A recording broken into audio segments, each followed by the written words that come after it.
The Denver Broncos battle the Oakland Raiders. A special edition of NFL football is next. So that we may bring you the following ABC Sports exclusive. 20 seconds to air. Stand by, all cameras. Ready. Stand by in videotape. Ready. Stand by slow-mo. Stand by to open your mics on the field.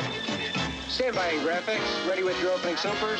Stand by the announcers in the booth, please. And roll tape. 3, 2, 1. Take tape.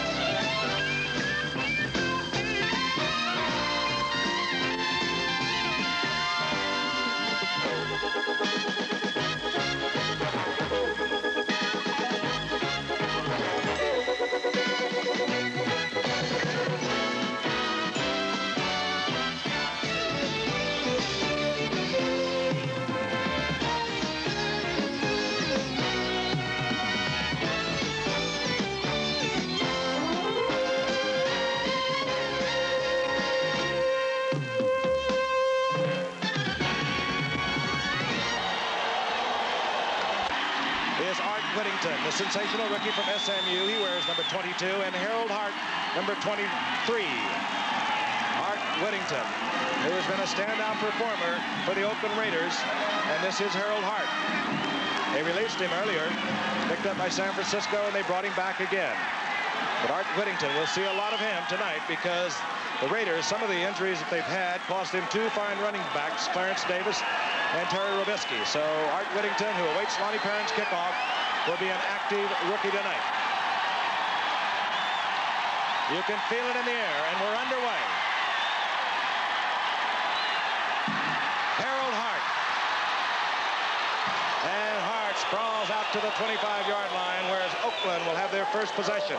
Kenny Stabler is the quarterback, wearing number 12. You know a lot about him. We told you about Art Whittington, Mark Van Egan heading for a 1,000-yard year. The wide receivers, Bradshaw, 81, Cliff Branch, 21. And the tight end, Dave Casper, is having just a sensational year with 50 receptions coming into tonight. There is the offensive line, a line that's had to be adjusted over the year, as has the defense of the Oakland Raiders. We'll talk about that as the game progresses.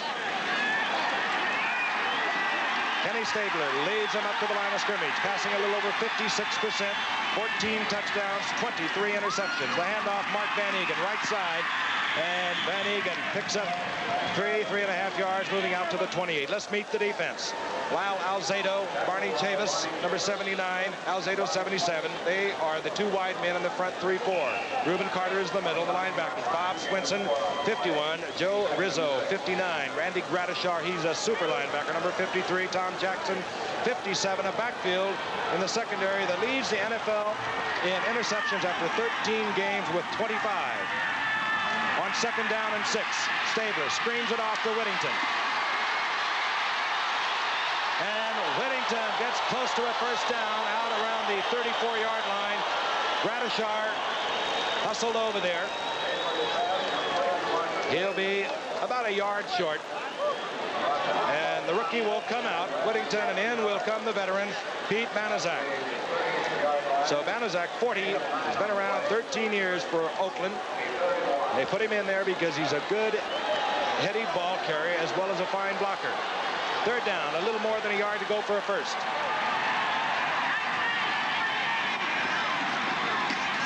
Van Egan powers over the left side, gets the first down, out of the 35 to the 36.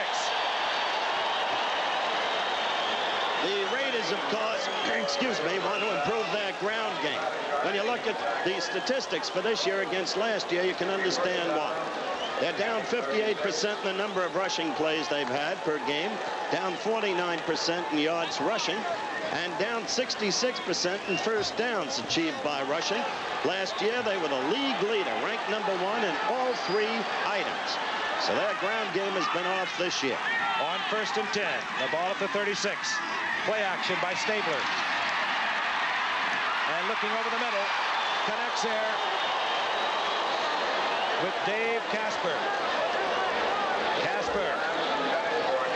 And he is ruling the catch incomplete. Let's see if he trapped it.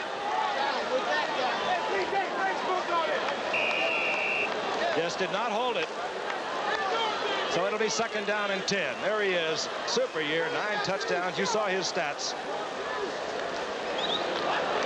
29 touchdowns for this man in 5 years. 2nd and 10. Whittington. And the rookie from SMU goes down in the arms of Gradishar and Reuben Carter. Gradishar, 53. Carter, number 68. Boy, and Brandy is having some year. Let's take a look at him. Great All-American, Ohio State. He just is so quick, Howard. He moves along the line of scrimmage, fights off the block there. Moves in with the help of Reuben Carter, makes the stop at the 40-yard line, where it'll be 3rd down and 7. Well, Gradishar and Tommy Jackson are perhaps the best 2 of the 4. All 4, as I've said before, often seem like 8. Terribly active, excellent speed and range. Motion is Branch. Biletnikoff is in the game on the passing down. Stabler keeps Van Egan in. Fires over the middle is Branch. Branch has a first down near midfield at the 49-yard line. Bob Swinson in on the stop. One of the problems that Oakland has had all year long, and one of the criticisms, is that Stabler and Casper have been playing pitch and catch, and the other receivers not used. In point of actual fact, though, Branch has caught only 1 touchdown pass this year. Kenny has not been able to get the ball to him. Branch has never been noteworthy, even in his prime, as an intermediate receiver. Right there, he connected as an intermediate receiver. 1st and 10. The ball just short of the 49-yard line. Whittington, and he is nailed by number 57, Tom Jackson. We just spoke of him. He is exceptionally quick. Not that big, 5'11", 220, but he gets the job done. There's Red Miller, who burst into prominence a year ago in his rookie year as head coach after having been an assistant under Fairbanks at New England. Carried Denver to the Super Bowl last year. This year, beset by injuries and an offense that's not exactly potent, he's had troubles. Lewis Topp, after the Detroit loss Thanksgiving Day, blamed it on the officials. There was a loss of 3. It's 2nd down, 13. Branch again. First down inside the 40-yard line. Oakland moving down the field. We're just underway from Oakland, California. Twice then, Branch has connected on the receiving end of what we call an intermediate pass. And Oakland's offense has always been designed for that kind of pass, 14 to 17-yard range. Cliff Branch has the first down, 39-yard line. His previous 6 years, Branch averaging over 19 yards a catch. This year, just over 13. Whittington. And down goes Whittington. Bill Thompson, the strong safety, roars up to make the stop, number 36, after a gain of a yard and a half. Whittington had an instant in which to make a decision, whether to cut back where there seemed to be an opening or to try to turn the corner as the play was designed. He elected to try to turn the corner, but Bill Thompson, an 11-year veteran from what was then, as you look at Whittington of SMU, Thompson was out of what was then Maryland State. Another famous one from there was Emerson Booth. It now happens to be Maryland Eastern Shore. 2nd and 9. It's a down that Denver likes to shoot their linebackers. They're quick and they're fast. This time they drop into the protection. Stabler, anticipating the blitz, dumps it off to Mark Van Egan right over the middle. A little checkoff pass. Van Egan down to the 31-yard line. It's going to be 3rd down and 2. It was Randy Gradishar again who had dropped back into the pass coverage, into the zone coverage, and then saw Van Egan slip out, moved across and made the stop. Van Egan heading for a 3rd consecutive 1,000-yard season. Set a Raider record a year ago, over 1,200 yards rushing. 3rd down 2. Van Egan is met right where he needed to get the first down by Bernard Jackson. And Oakland has their first down. You might remember that at the top of the show, you saw 29, Bernard Jackson, picking off a deflected pass thrown by Stabler off the fingers of Biletnikoff. Jackson represents in his own way this whole Denver defense. Opportunistic. Jackson with 5 interceptions. 1st and 10, Oakland. Banaszak. And the older statesman. Bulls ahead behind Dalby, Mickey Marvin, Upshaw. Gets a couple of yards. And it'll be 2nd down and 8. So far, Stabler has worked with precision. He's like a surgeon out there. He's throwing the short ball. He's connecting. He's getting great protection up till now. Another point in which the Raiders are very much down this year. They've been allowing quarterback sacks. They're down 33%, Frank. Second down, 8. Whittington. It's a block out front by Banaszak and is taken out of bounds down around the 26-yard line by Bernard Jackson, where it will bring up the passing down. It'll be third, and we'll call it 7. Banaszak remains a tough cookie despite all the years. On that play, Tommy Jackson came up from his lineback position to strip the interference. He was successful on it, but still Banaszak provided enough blocking protection for Whittington to turn the corner for what meager yardage he did achieve. Biletnikoff comes in, as he does on passing downs. 14th play of this drive. Biletnikoff flank to the right, branches to the left. Stabler, Bradshaw. First down, Oakland, and a flag is down. Steve Foley made the stop, and a flag flew instantly. Clearly, that pass was made possible by the extraordinary protection Stabler got. Look at it again. He has forever, so that Bradshaw could finally cut across and become the free man. Stabler has been criticized for not passing enough to Bradshaw in the press and by the fans. And it's been rumored that he's not happy with the patterns run by Bradshaw. Walked off against Denver. We'll get the call from our referee tonight, Gordon McCarter. It's against Steve Foley, I'm sure. Face mask, 5-yard penalty, number 29, defense, first down. I'm not sure. It was Bernard Jackson. First down, Oakland. They have moved this ball from their own 25-yard line. They now have a first down, the ball at the 12-yard line of Denver. Both teams will remind you again, tied at 8-5 in the Western Division of the AFC. Seattle breathing down their necks. Stabler in trouble, could not find a receiver, and then dumped it off in the general direction of the nearest man he could find. That would be Morris Bradshaw. It'll be second down and 10. Again, Stabler, who had really a shaky start. We touched on it at the top of the show. Had 23 interceptions before he could hardly look over his shoulder, but he has settled down. No interceptions the last 3 games. Here he is, Gaylord Ravenel. I think you called him, didn't you, Howard, at one time? The Gulf Coast Gaylord Ravenel. That's right. He likes the good life. And he has lived it well, both as a professional and off the field. Second and 10, Van Egan, single setback. Casper hit by Jackson, short of the 5-yard line. It's going to be third down and 4. Once again, you saw Stabler with all the time in the world. Watch him, you'll see him look left, down the middle, and finally had enough time to find Casper. See that? Look left, then down the middle, and there was Dave.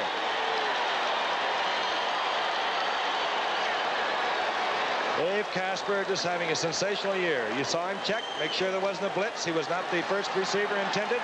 He looked for the blitz, and then he was gone. Third and 4.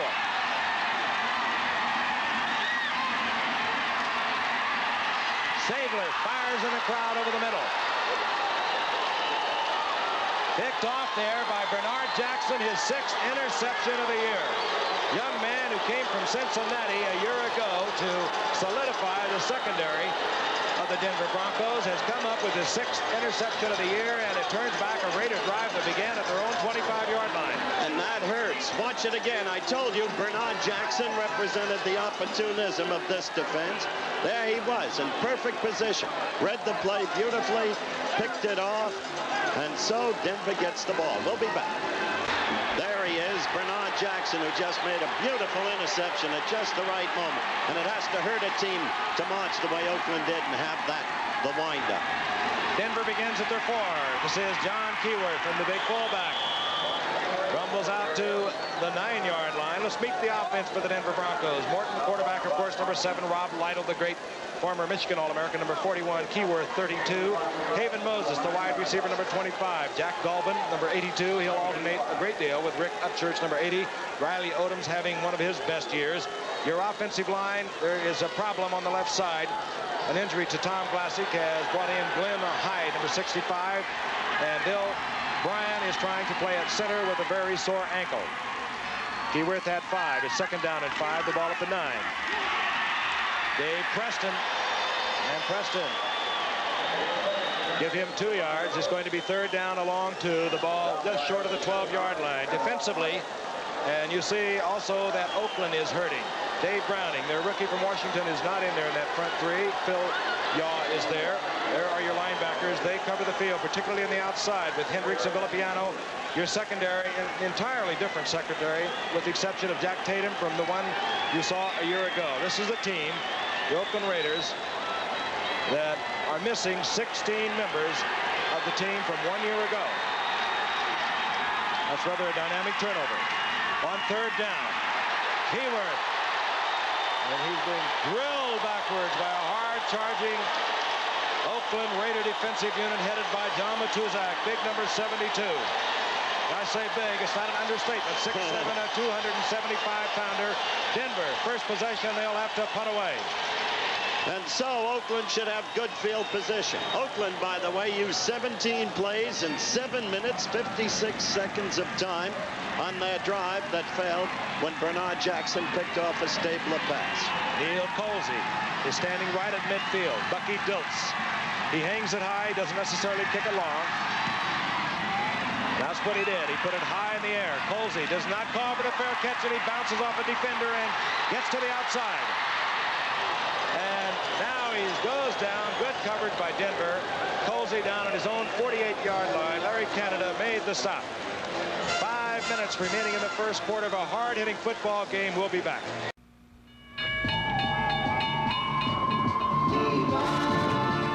Yeah, right on time, and has been since 1850. Levi's Old Blue. Of course, there's a lot of new jeans now. Jeans with a different look to the stitching. New kinds of pockets. Styles that'll take you to a whole other place. You can be sure of getting Levi's quality all the way. Because at Levi's, we put a little blue jean in everything we make.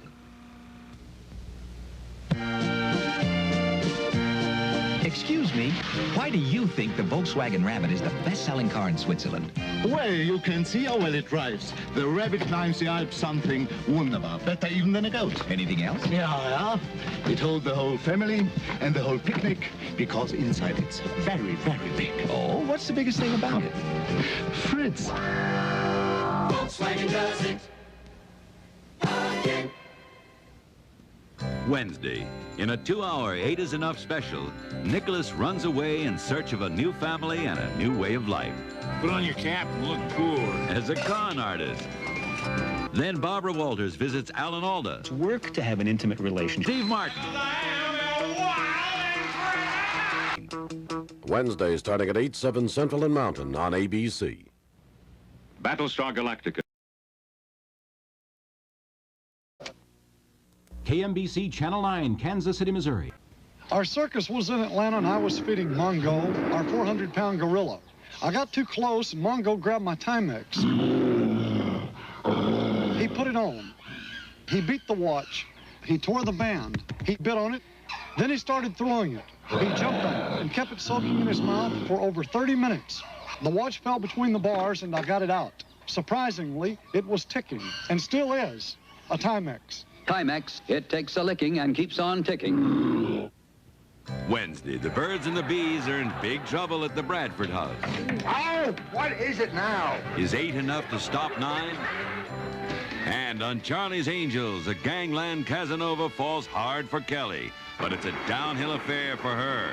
Then, Ronnie Blakely guest stars on Vegas as a troubled rock star marked for assassination. After 8 is Enough and Charlie's Angels. Wednesday, starting at 8, 7 Central and Mountain on ABC.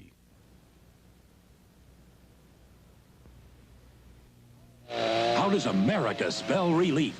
In Oregon, for acid indigestion, we spell relief R-O-L-A-I-D-S. Rolaids spells relief. In this test with Rolaids active ingredient, laboratory acid changes color to prove Rolaids consumes 47 times its weight in excess stomach acid. How does America spell relief? In Nashville, for gas or heartburn, we spell it R-O-L-A-I-D-S. All over America, Rolaids spells relief. Looks like a long trip. Why are you taking a Rabbit diesel? Why? Because it holds all the things we want it to hold, that's why. And it gets the best mileage in America. Hey, terrific. Sure. For just $11 of fuel, we can go from New York to Chicago. For $31, we can look out over the Great Plains of New Mexico. And for only $43, we can go all the way to the beaches of L.A. Coast to coast for $43? Right. They may call it a rabbit, but it eats like a bird. Volkswagen does it again. Tuesday on Happy Days, Fonzie attempts Houdini's greatest trick. Then Laverne and Shirley make a dinner for four and end up as the main course. Then Roper's dirty trick ruins the roommate's party. On Three's Company, and the memory of Cab 804 lingers. Spend the night with me tonight? On Taxi. For a fair catch, and you don't. Colsey took his life in his hands. That's Maurice Harvey who hit him first, 27. And then you'll see Larry Canada. Watch this tackle. Colsey is lucky to still be walking around. Colsey is much like Rick Upchurch of Denver. They don't like to fair catch the ball. Upchurch, as a matter of fact, is called for one fair catch this season.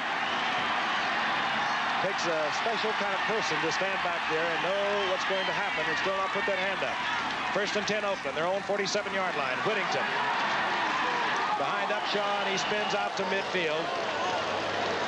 Gain of 2, it'll be second down and 8. I'll tell you about this youngster. Came up as a 7th-round draft pick. They didn't know what they had on their hands. He's only 5'11", 180-pounder, but out of SMU, he became their third all-time rusher behind Doak Walker and Kyle Rote. And then when Clarence Davis went down, Terry Robisky went down, the two setbacks that Oakland had planned on, this young man was thrown into the breach, and he is one tough cookie.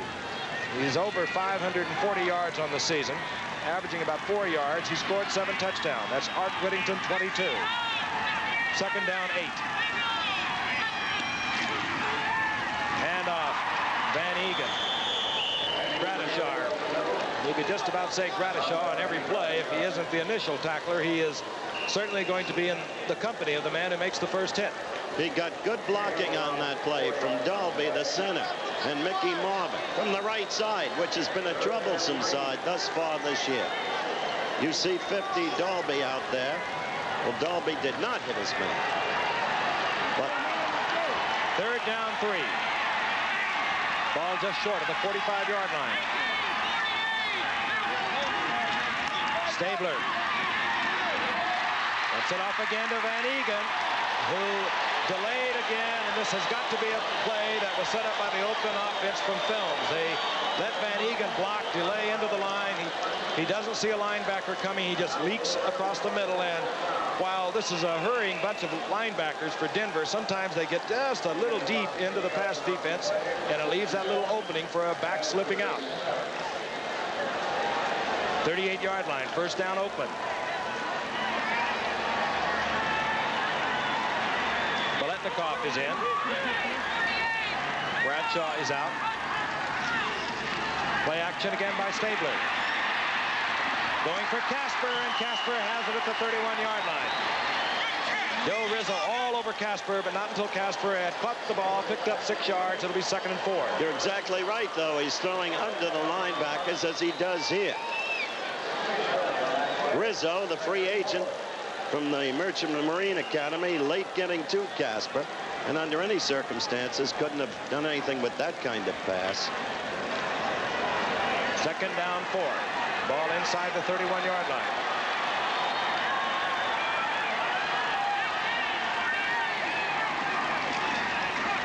Van Egan, a huge hole right side, and Bill Thompson makes the save down around the 17-yard line. Mark Van Egan rolling over Henry Lawrence and Mickey Marvin. That's the trouble side of the offensive line. But not tonight. Raiders, but not tonight. They're going there. Henry Lawrence, of course, replaced an injured John Bella out for the season. He would have been the right tackle ordinarily. Mickey Marvin, who had great possibilities, but he was questionable tonight. Stabler needs one more completion to become the all-time Oakland Raider passer in terms of completion, replacing Darryl LaMonica. This is Whittington. And Whittington hit at the line of scrimmage by Bob Swinson initially, and then Joe Rizzo was right there with him. They're not making the yardage thus far running left that they would like to be making. Normally, Oakland is famous for running behind Upshaw and Shell. And advisedly so on that left side. Shell, 78, goes 275. Upshaw, 255. They're both all pros. Whittington stop, line of scrimmage. 2nd down and 10. Ball at the 17-yard line. Biletnikoff, Bradshaw, Branch, 3 wide receivers in. Out comes the other setback. As you see, Mark Van Eegen, single setback. Casper coming around. He sets up in a wing position on that particular formation. This time he rattles off pickup of 6. It'll be 3rd down and 4. Lyle Alzado in on the stop. Well, now they're in an obvious passing situation, and it's just what the quarterback doesn't want in this kind of situation. And in comes a specialty unit for the Oakland Raiders. That brings in Banaszak. He wears number 40. Van Eegen comes out.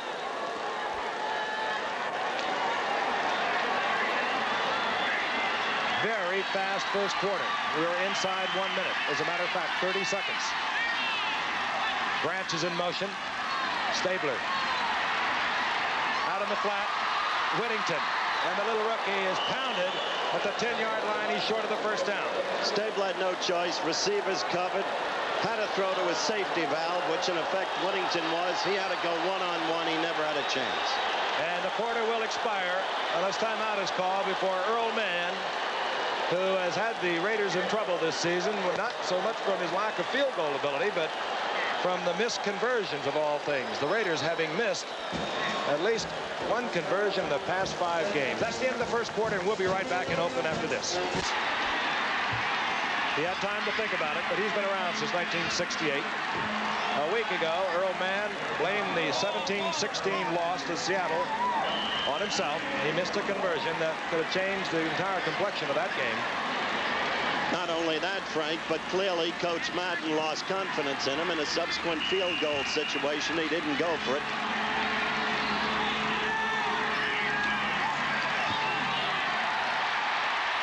It splits the uprights, and Oakland has a 3-0 lead. A critical game for both these ball clubs, tied for the lead in the AFC's Western Division, and we'll be back in just a moment. Long John Silver's is having a shrimp and fish special. You get 4 tender shrimp and tangy sauce, our crispier fish fillet, golden fries, fresh coleslaw, crunchy hush puppies. The shrimp and fish special, a delicious meal at a seasonally low price. Long John Silver's. We give you lots of reasons to love us. Tornadoes kill 3, details at 11.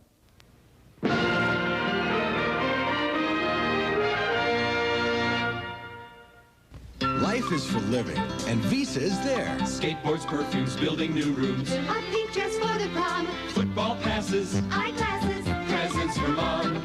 Tennis matches, clothes with patches. A weekend in the sun. Hiking. Biking. Dating. Skating. The things that make up fun. Books and sweaters, double headers. A special evening out.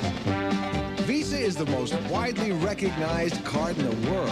Visa, we're keeping up with you. Uh-oh, that TV show we want to watch goes on in 5 minutes.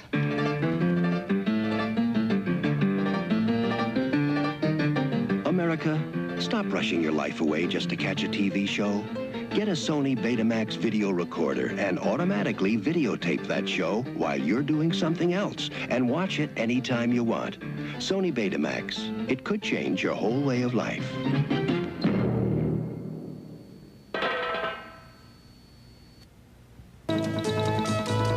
An ABC News Brief brought to you by Anheuser-Busch. Now from New York, Tom Gerald. Good evening. Tornadoes slammed across parts of the South today, killing 4 people and injuring more than 250. Hardest hit were northern Louisiana and southern Arkansas. The mayor of Bossier City, Louisiana, described the scene there as total devastation with over $100 million in damages. In Virginia, a Southern Railway passenger train derailed and plunged into a ravine, killing 6 people and injuring at least 60. And in Iran, thousands of protesters took to the streets for the 3rd straight day to demonstrate against the Shah. Now this. What better time to enjoy a special beer? Holidays were made for Michelob. Yeah. A new congressional report says the Selective Service System cannot mobilize recruits quickly enough to meet a national crisis. Further details on the ABC News Weekend Report. And Dave Preston. Rick Upchurch, he's dangerous. And there he goes. Rick Upchurch. And a flag goes down as Upchurch brings it all the way out to the 49-yard line. And what a threat this man is, both on punt returns and the kickoff returns, and as a receiver. And he came up 4 years ago. Since that time, every time he's handled the football, he's had a gain of about 15 yards, and they're going to move it back. Certainly he and Willie White Shoes Johnson, when healthy, are 2 of the most exciting players in the league. We're waiting on the official for the call here. Clipping, as it so frequently does. Let's take a look at it again, because he's lightning in a bottle. Does it like it should be done. Sprints to the middle, looks for the gap, and then turns on the speed, and he has an excess of that. But the clipping call nullifies a 44-yard return or backs it up to the 30. Here's the official call. Personal foul, clipping, number 55 receivers during the return. First down. Godwin Turk clipping. And it's so easy to do when that man breaks through that first line, because you don't really know where he is. Denver's second possession. Morton had Moses wide open, but he goes to Keyworth and is in his, well, the pick knocked away. Good defensive play, Lester Hayes and Charles Phillips. Boy, and Haven Moses was wide open right down the middle. Those stats speak for themselves. Oakland totally dominant. Denver with possession for only 1:57 of the first quarter. Yet Oakland with only 3 points. Missed opportunities. The Jackson intercept on the 1-yard line. New England could write a book about missed opportunities in the first half against Dallas today. Craig Morton without an interception in 134 attempts, looking over a 2nd down 10. Rick Upchurch is in there. Draw play, John Keyworth, who slips, and down he goes. Inside the 30, it'll be a loss of a half a yard, and 3rd down, long yardage for Craig Morton. Scene is almost reminiscent of Miami at Houston a couple of weeks ago. Silver and black pom-poms all over the place. October 16th, 1977 is when it all turned around for Denver in their respect for Oakland. They came into this stadium. They intercepted Stabler 7 times. They won 30-7. They have not been afraid of Oakland since. 3rd and long. Morton with the deep drop. Has the time. Throws it out in the flat to Upchurch, short of the first down. No, and they say that he was juggling the ball when he went out of bounds, incomplete. He has to have possession with both feet coming down inbounds, and the referee right on top of it said he was juggling the ball. Let's look again. Apparently makes the catch, and he never did. 4th down. Villapiano was all over Upchurch. Deep is Neil Colsey, standing at his 30-yard line. Bucky Diltz will be punting for Denver.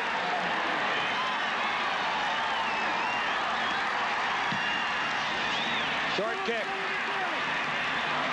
Colsey had to let it bounce, and it took a Denver bounce and rolls to the 23-yard line. So we're in the 2nd quarter. Oakland has a 3-0 lead. Oakland will have the ball at their 23 when we return. One more sneeze and I'm leaving. I can't breathe. Congestion. You didn't take contact. What did you take? I'll find it. Aha. Don't you know this only works 4 hours per dose? 4. Contact works up to 12. That's 8 hours more relief in contact. And this has things for coughs and aches Contact chose not to use. Do me a favor. I don't want to leave you. Give your cold to Contact, and let's get some sleep. Barbara, you up? Barbara, you up? I'm up now. I don't think I can sleep with this cold. My throat's kind of sore. All right, I'll get the aspirin and Sucrets. Aspirin and Sucrets? Aspirin for your other cold symptoms and for minor sore throat pain. Lots of doctors recommend Sucrets with a medicine for fast temporary relief. I'm glad one of us can sleep. Aspirin and Sucrets, a sensible way to fight winter. Be some bowl game. Alabama crushed Auburn, #2 in the polls. Penn State, #1 in the polls. So that one is for the mythical national championship. The Big Bear against Joe Paterno. That will be some matchup. All right, Oakland, 1st and 10. The ball at their 23-yard line. Van Egan gets the call, tries the right side, and collides over there with Don Latimer, the rookie from Miami, who is seeing a lot of action, sharing the duties with Reuben Carter, #68. Watching this game, you have to be impressed with the blocking thus far of Mickey Marvin, the wild man, who was a 4th-round draft choice out of Tennessee, and Henry Lawrence. What yardage they've made on the ground, Oakland, has been behind the blocking of those two. Van Egan got 4. It's 2nd down and 6. Van Egan gets the call again. And around the corner, and he runs into Bill Thompson, #36. Swinson was also in there on the initial hit. Gets out around the 30-yard line for a gain of a couple. It'll be 3rd down and 3. Well, once again, they're in an obvious passing down. You have to wonder why Stabler isn't going to the air on 1st down, which is the most effective way to attack this very stubborn Denver defense and very aggressive defense. Bradshaw and Branch both split to the right. Casper, bottom of your screen. He's the tight end. Van Egan gets the call. He'll be short of the 1st down. And John Madden did not like that call either. I don't think so. John Madden has been very sensitive all week.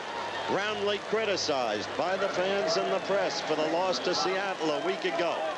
A guy wins 100 games in short order. He's a great coach. He loses one, he's a bum. All right, the league's #1 kicker against the league's #1 punt returner, Rick Upchurch, at the 23-yard line.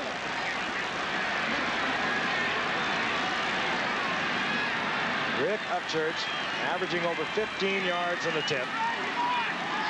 Been off for about 3 weeks with a sprained knee and ankle. Flag is down, you saw it.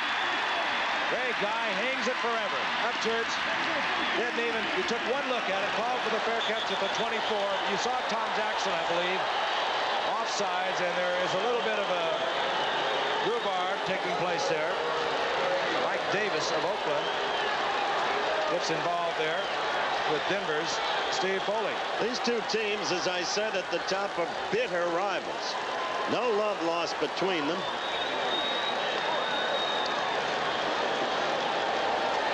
And that will be an Oakland 1st down. Of course, Howard, it goes back, really to last year when Denver humiliated them right here with the 7 interceptions, the big win, 30-7, the AFC Championship, which Oakland claims they lost on a missed call, a fumble that wasn't seen. You're laying it out. And that game of 7 interceptions, Steve Foley was the hero with 3 for Denver. And, of course, the opening game of the season. These two teams met. And, again, it was Denver. Here's the call. Offside. Defense. 1st down. Well, let's see if Stabler changes his tactics. Tom Jackson, and I'm sure he's pounding his head because that is a mental error you just do not want to make. Gives Oakland good field position inside the 38-yard line. They have a 3-0 lead. Stabler. Branch. Branch is the 1st down. John Madden exhorting him on from the sidelines. Makes a little difference, doesn't it? Throw on them, against them on 1st down.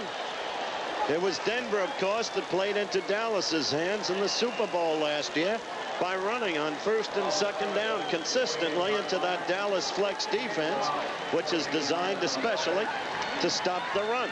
Raymond Chester is in, number 88. And Denver is not getting the pass rush. They're either going to have to start coming with the blitz or Stabler will eat them alive. Van Egan.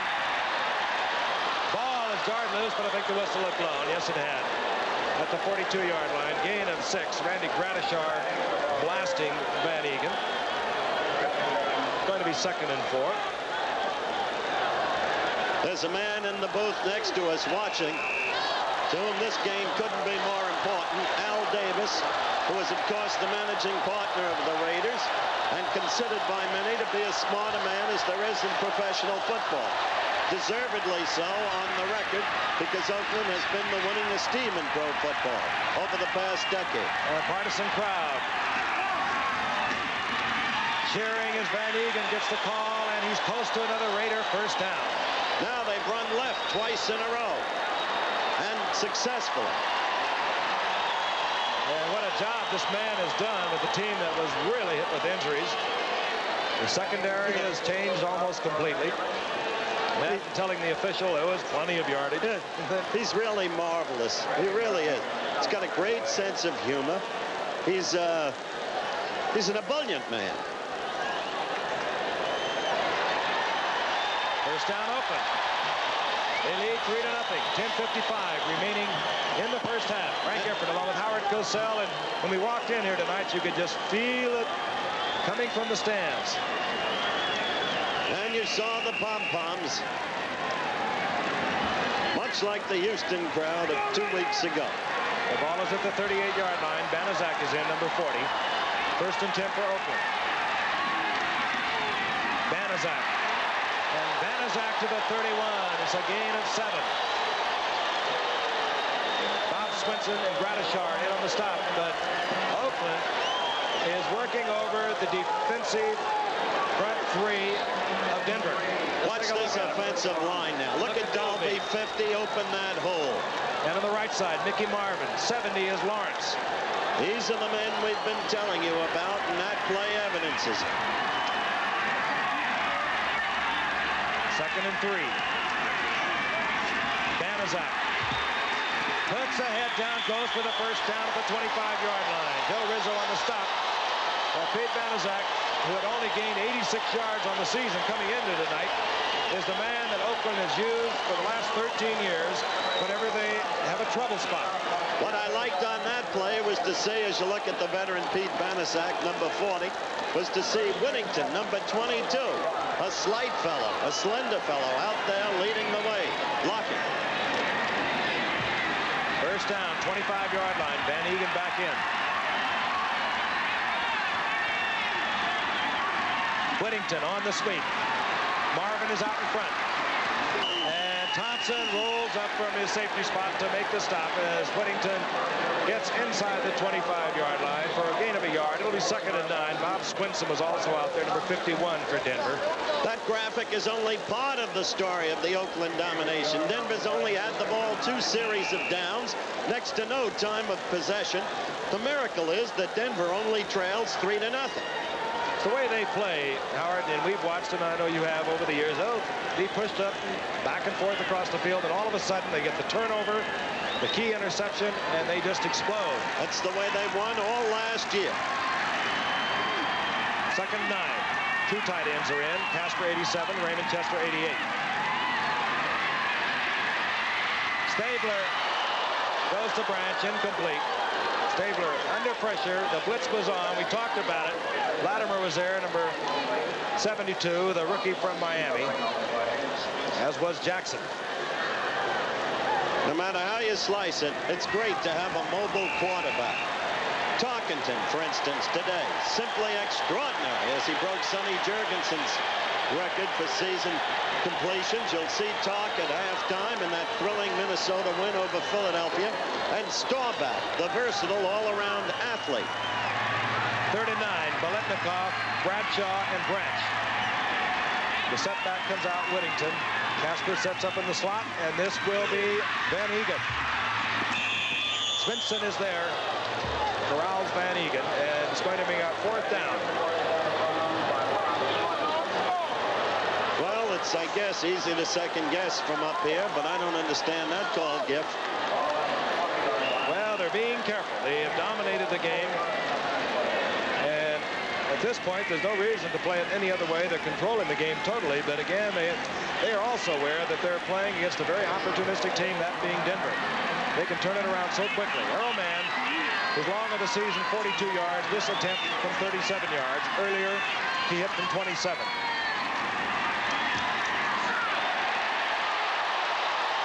It's good.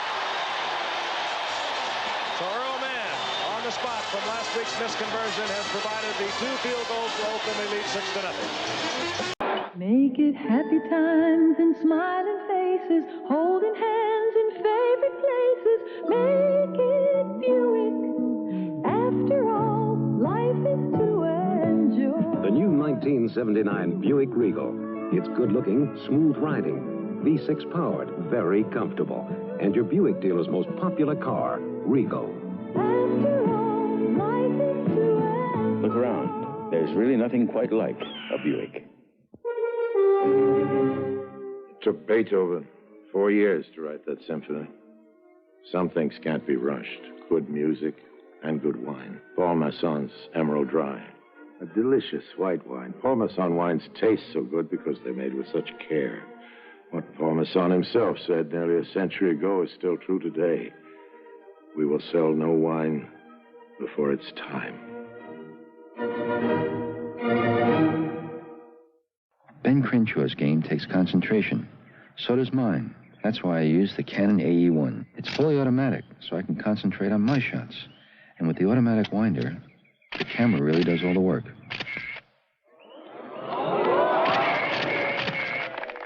You try it, Ben. Are you serious? The Canon AE1 is so easy to use. About all you do is focus and click. The surprisingly affordable Canon AE1. So advanced, it's simple. You don't have to lose sleep worrying about that drive to work tomorrow. Not when you've got Firestone Snowbiters going with you. To dig you out and pull you through, they've got 2 sets of deep biting teeth. And in between, traction bars for quiet running and long mileage. In radials, bias, or retreads, they'll put teeth in your winter driving. Firestone Town and Country Snowbiters. Pleasant dreams.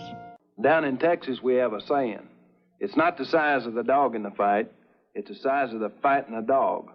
So when you see this little Black & Decker 5.5-inch circular saw in your store, don't be fooled. It's smaller and lighter than other saws, so you can handle it easily. But inside, it's pure teeth. The 5.5er from Black & Decker. Small, light, and very tough. Finesse and prettiness, you like the likes of Opal. Roominess and coziness, you like the likes of Opal. There are lots of things to like about our trusty little Opal, like tender, loving workmanship. So if you're looking for a great Japanese car, look for a great American name. You like the likes, the sheer delight. You like the likes of and the surrounding area. Here's the gift. Ray Guy pumps one and is going to drive Rick Upchurch deep into the end zone. He'll bring it out. And you see why. Rick Upchurch takes it 5 yards deep in the end zone, returns it out to the 31-yard line. Arthur Whittington took him out of bounds there, but it was a gamble the little man from Minnesota took, and he tacked on 12 yards to what would have been the touchback. Look at him again. The same kind of movement behind the blocking, spotting the gap that Frank talked about as we showed his earlier run back, and right there, up the sidelines, the guy's a game breaker. The ball marked at the 31-yard line. We have 8:59 remaining in the first half. Oakland leading 6-0, 2 Earl Mann field goals. Critical game for both teams, tied at 8-5 for the Western Division of the AFC. Reverse. Upchurch. And big John Matuzak was out there. Oh, and Rick, you're taking on a man a little too large for you. No, Ricky, don't do that. Rick Upchurch, 5'10", John Matuzak, 6'7". Slight mismatch. Look at it again. This was a good play call For a moment, it appeared Upchurch would have room to negotiate. Hendricks right past Hendricks, that's right.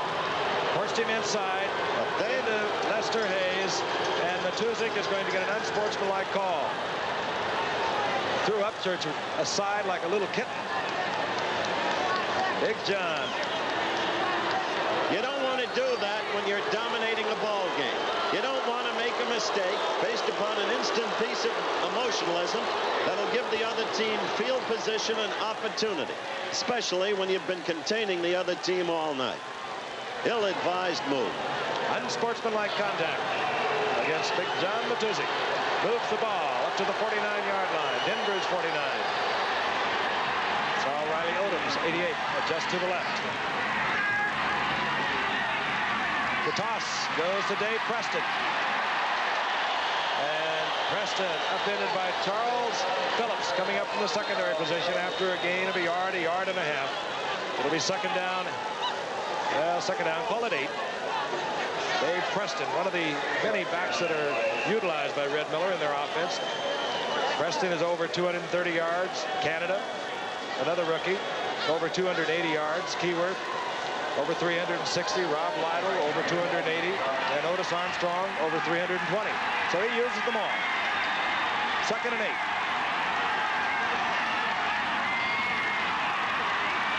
Morton, flag is down. Preston on the screen, nailed at the line of scrimmage, and Preston might have been illegally in motion. I thought he was. I thought he induced the Oakland lineman to move. You mentioned that 5 different backs have such and such yardage. Nope. Called against Oakland. Well, Preston gave him a little nod, and Oakland moved offside. You saw the call.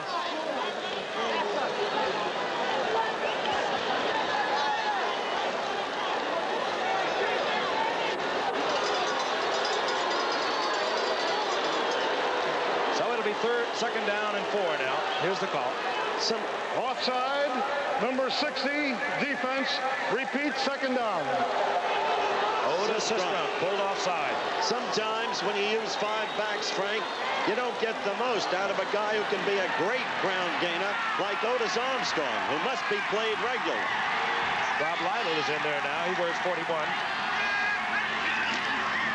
But Keyworth gets the call and bounces off Otis Sistrunk and lunges for the first down close to the 39-yard line. And he hit head-on with 270-pound Otis Sistrunk and bounced to the outside and got the first down. Excellent second effort by a versatile athlete who played a number of different positions at the college level. Meantime, they're down to the 40 now. And Matusak helped them a great deal with that unsportsmanlike conduct penalty.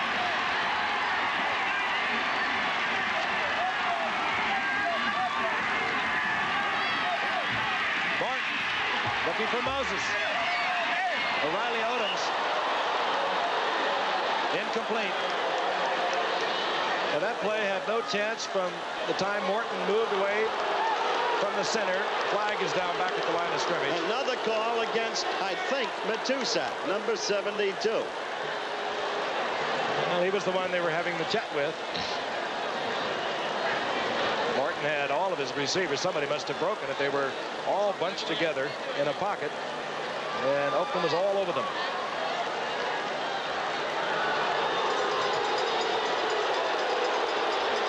Now this can really hurt a football team. Let's hear the call. Personal foul, unnecessary roughness, number 73, defense, first down. I think he meant 72. There is no 73. Dave Browning is not in the lineup. Here it is right here.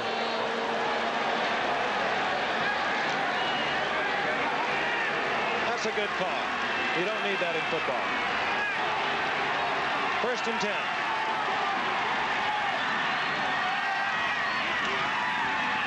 Lonnie Perrin.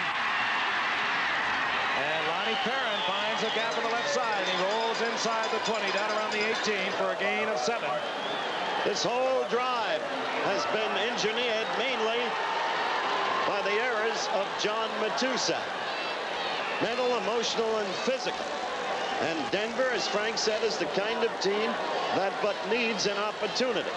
Oakland, which should have been comfortably ahead, only 6 points ahead, settling for 2 field goals. Browning comes in, 73, defensive end for Oakland. Out comes Bill Yaw. 2nd and 3, Rob Lytle. Lytle is swarmed over by number 60, Otis Sistra. We're going to pause quickly, 5 seconds, and allow our station to identify themselves.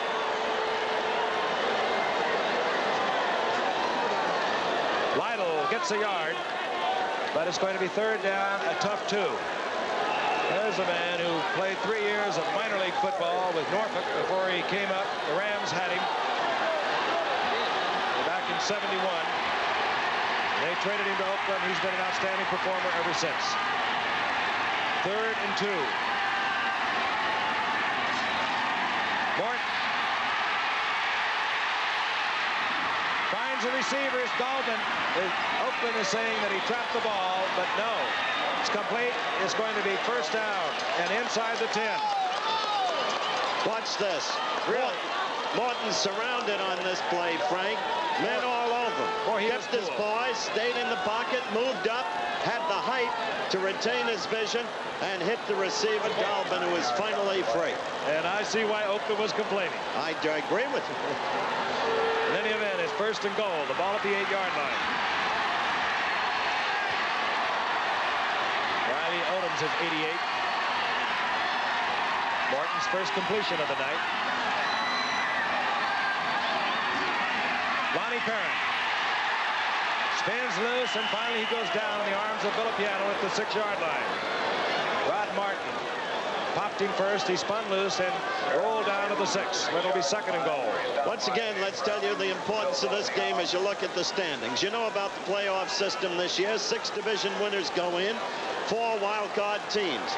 2 teams from each conference with the best subsequent records based upon the regulations established by the National Football League. Too complex to be detailed here and now as we look at a nervous and understandably so Red Miller. I don't believe it could be detailed all night. 2nd and goal at the 6. Rob Lytle. And Lytle hit by Jack Tatum, but not until he gets to the 3-yard line. 3rd and goal. Red Miller, who has not lost 2 consecutive games since coming to Denver at the start of last season. Now it's marked inside the 3, close to the 2-yard line. 3rd down. The play comes in to Morton via Rick Upchurch. 3:55 and the clock is moving, remaining in the 1st half. Oakland has a 6-0 lead. Craig likes to throw a spot pass to the corner of the end zone in this situation, usually. Nope, Rob Lytle inside handoff, 6 points. Fine blocking right side of that line. Rob Lytle set so many rushing records in the Big Ten a couple of years ago, and he has been a strong man for the Denver Broncos. Not all that big, but he's always there when you need him. So with all of Oakland's domination, as you look at this handoff to Rob Lytle again, running right this time and getting in there, Denver has a chance now to take the lead. He got a super block from number 76. You saw it, Tom Neville, the veteran that Red Miller brought in from New England. He had coached him there before. Jim Turner now for the conversion. So while Oakland has possessed the football most of the night, Denver now has the lead, 7-6.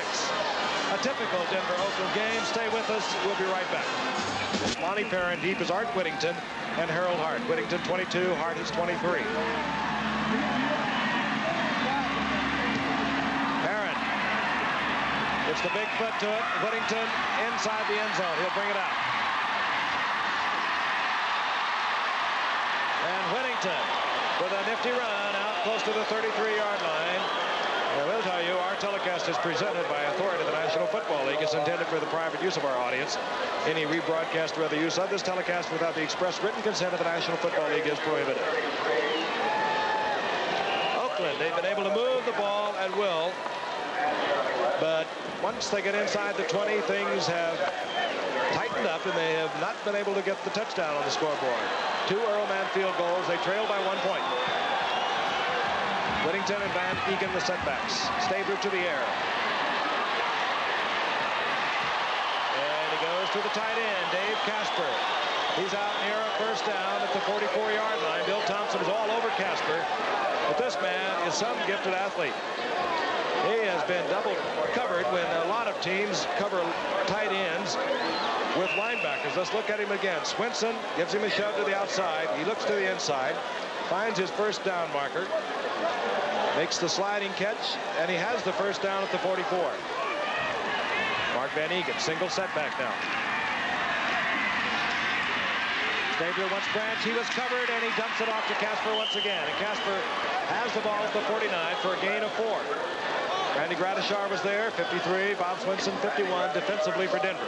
You couldn't ask for better protection than Stabler is getting tonight.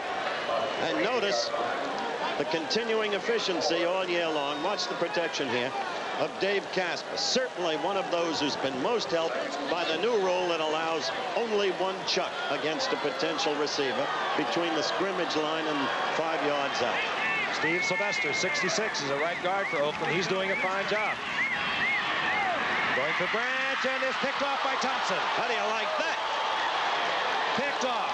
Morris Bradshaw, the intended receiver. Bill Thompson, the 10-year veteran, many times all-pro, backed his way into the pattern and collected it. And this is what Denver will do to you as we head towards the 2-minute warning. Here it is coming right at you. Stabler had Bradshaw open. You see that, but didn't loft the ball enough. Thompson, with one hand, got control of the ball and pulled it in. So, again, the Denver defense is predominant. That's 2 intercepts against Stabler tonight, who had not been intercepted in the last 3 games. And 27 on the year for Denver. They lead the NFL in that category coming into tonight. First and 10, the ball at their own 34-yard line. John Keyworth gets the call, and Keyworth ambles out to the 40. Gain of 6, it'll be 2nd and 4, up into there by Willie Hall. There he is, and he has a lot of credits to him. He has just picked off his 4th interception, giving Denver field position once again. We have the 2-minute warning. We'll be back after this.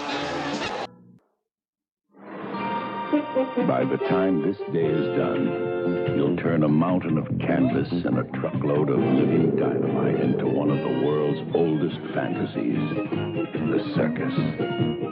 Now comes Miller time. Time for the best tasting beer you can find. Miller High Life. If you got the time, we've got the beer, Miller beer. Take care of the pennies, and the dollars will take care of themselves. You should be healthy, wealthy, and wise.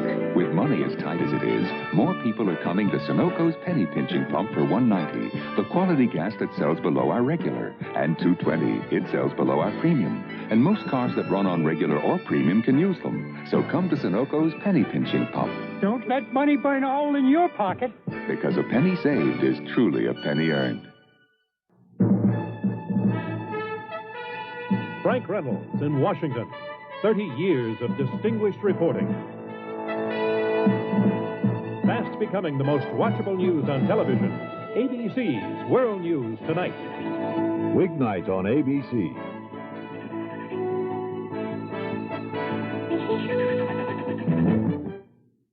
Now the day is done, you're on your own, feeling easy, heading home. Make it Buick. After all, life is to enjoy. The new 1979 Buick Electra Park Avenue. The luxury, the prestige, the pleasure of driving will make all your hard work worth it. Electra Park Avenue. After all, life is to enjoy. There's really nothing quite like a Buick. Okay, Linda here's got to protect her family. A woman? Sure, a woman needs life insurance just as much as a man does. And this New York Life Defense has just the insurance plan to do it. Put the blitz on Linda's money problems. Block out her retirement worries. Come on, Linda, it's all yours now. And a girl! I've got it. Financial security. Where the name of the game is life, there's New York Life. Sooner or later, they all come to me. Some of them, regrettably, before their time. If you want to keep your car from coming to me prematurely, look after it. Change the oil regularly and put in a Fram oil filter when you're supposed to. It could help keep your engine from coming to grief. The choice is yours. See me now or see me later. Fram and Autolite are Bendix companies. You gonna try and do that to me? Yep. That's the pros, man. The only pleasure you have to look forward to is a dip of skull. We'll see. Have a dip? I started with mild happy days, and I'll stay with it. Smokeless is the only way to go. Just a pinch between my cheek and gum gives me great tobacco taste without lighting up. And leaves my hands free. You gotta catch me first. Try roping him. With a little practice, these guys just might make it. A meaningful game from the Oakland Alameda County Stadium. The Denver Broncos against the Oakland Raiders. They are tied for the lead in the AFC's Western Division. A half game after today's win over Cleveland, a half game back. Jack Patera's Seattle Seahawks. Another great day for Jim Zorn. They, of course, strong contenders, but Denver, if they can win tonight, they could lock up the division with the win next week at home against Kansas City. 2nd and 4. Morton. Flag is down, and Morton fires over the middle, and it's complete to Rick Upchurch. But a flag is down, and I suspect it'll be a holding call. Morton was standing in a sea of his blockers, and on-rushing Oakland Raiders, and that's the call. Morton stands there sometimes almost like a sacrificial lamb. He doesn't, of course, does not have a great deal of mobility, but he has got a lot of guts, a lot of heart. He'll stand there until he finds a man. He will not throw the interception. Which accounts for his great number of sacks.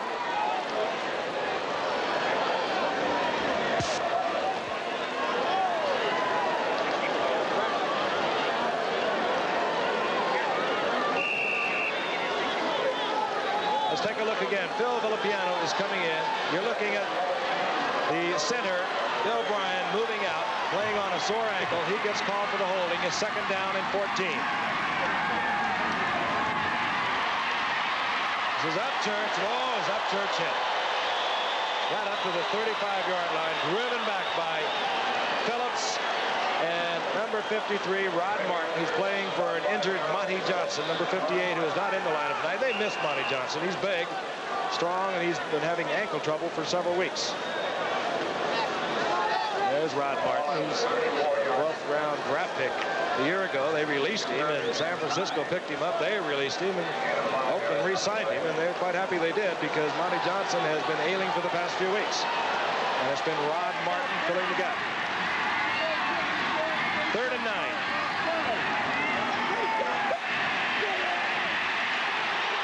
Martin, and Matuzak drags him down. And the angry one gets to Martin. And actually, Morton had all the time he needed to throw the pass.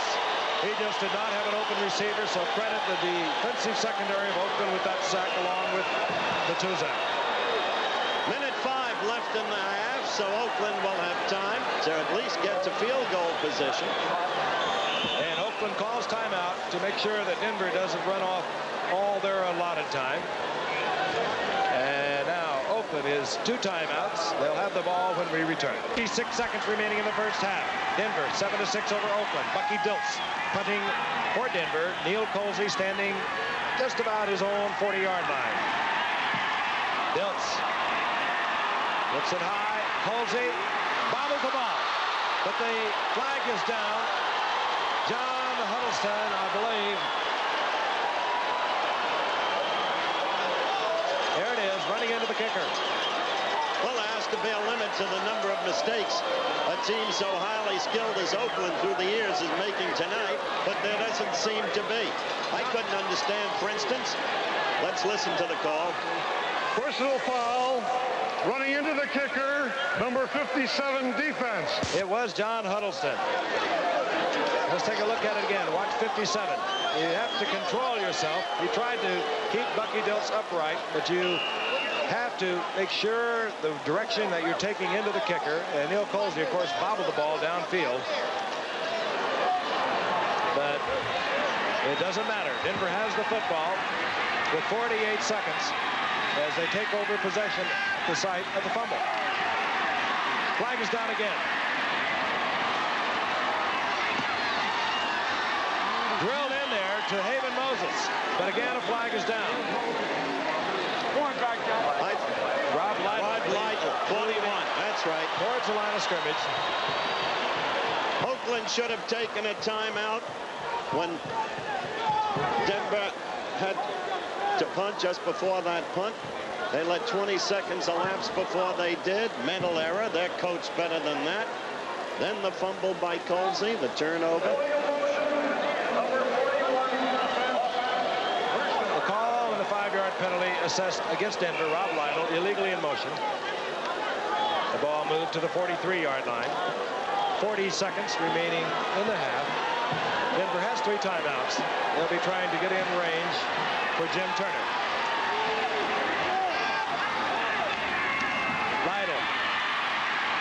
And Lytle had an opening for a moment, and it was closed by Rod Martin. It looked like Lytle was going to break off a big gainer. And now Denver has called for timeout. Which will let us tell you about college football coming. He has 6 thus far this year. Second down, call it 12. The ball just inside the 40-yard line. 35 seconds remaining in the half. Fires over the middle. It's Riley Odoms. That's his 43rd reception of the year. That ties the best season he's ever had. Timeout called again. And Monty Johnson now is in there defensively for Oakland.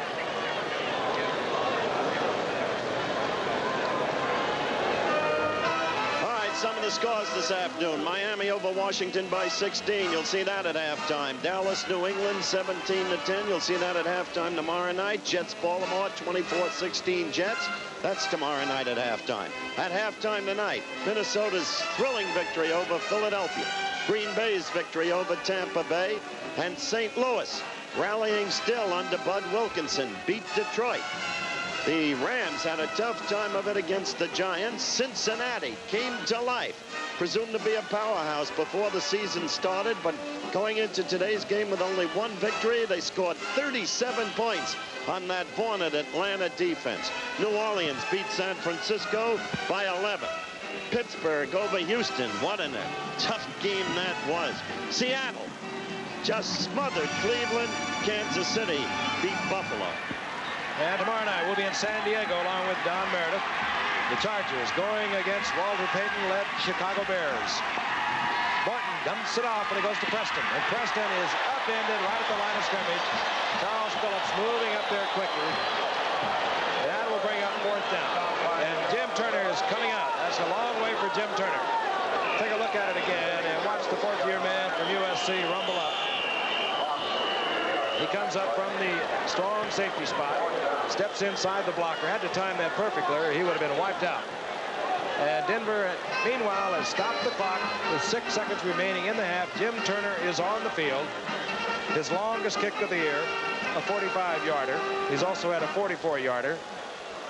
Keep in mind, quarterback Norris Weiss is the holder for Jim Turner and was right here a year ago that Norris Weiss threw a touchdown pass to Jim Turner in that 37 massacre. That's a good reminder because this is a very tough distance for Jim Turner, who at 10 yards shorter is as accurate as anyone. He doesn't have the atmosphere of the Mile High Stadium to help him here either. And that distance will have to be 47 yards, maybe 48. There you go. Play action. Weiss is going to run for the 1st down, but time will expire. Time expired as Weiss rolled out. He wanted to throw the ball deep downfield for the 6. He never had the opportunity. As time runs out, and we'll be ready for halftime highlights after this message and a word from our local station. Don't go away. Denver 7, Oakland 6.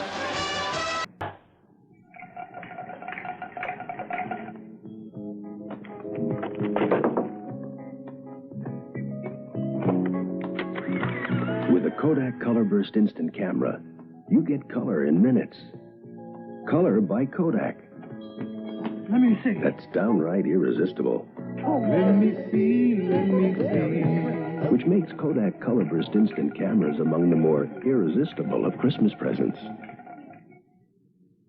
The new Buick Riviera S-Type. There is nothing else quite like it in the world.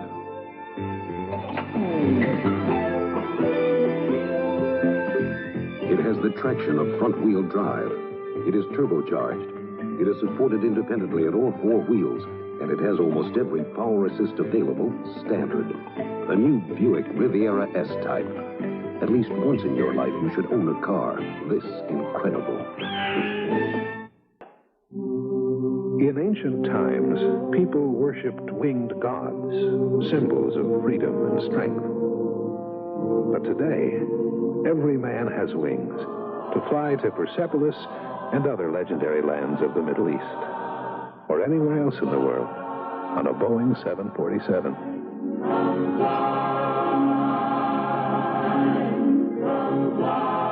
The world's favorite way to fly. You know, for too long now, bowlers have been left out of light beer commercials, and football players have been grabbing all the glory. But bowlers know light beer from Miller tastes great. We know light's got a third less calories than the regular beer. We know light's less filling. Bowlers love light just as much as football players. That's right. And we also love the easy opening can. Come on. Light beer from Miller. Everything you always wanted in a beer, and less. The once successful Green Bay Packers had not posted a victory in over a month. So many figured the sun was ready to set on their 1978 playoff hopes. But in Tampa Bay last week, the Pack gained a most important win with good defense and some help from the Buccaneers themselves.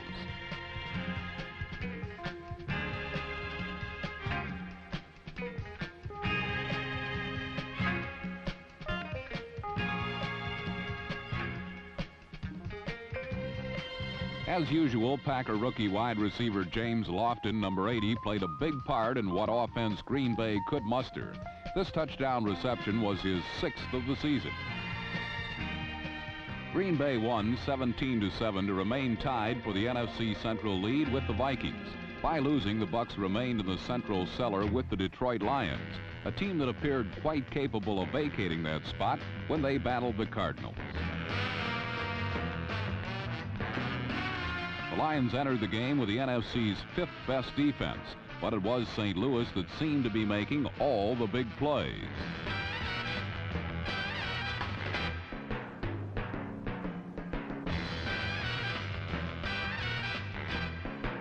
Ironically, the league's leading sack unit, the Detroit Silver Rush, got to the quarterback only once, while the unheralded Cardinal front line barged in on 4 occasions.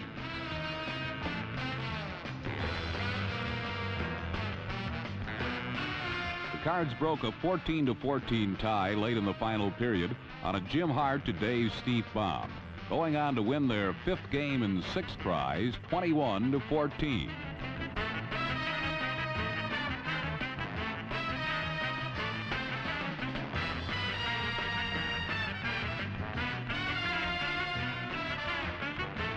Long passes were sailing all over the state of Missouri.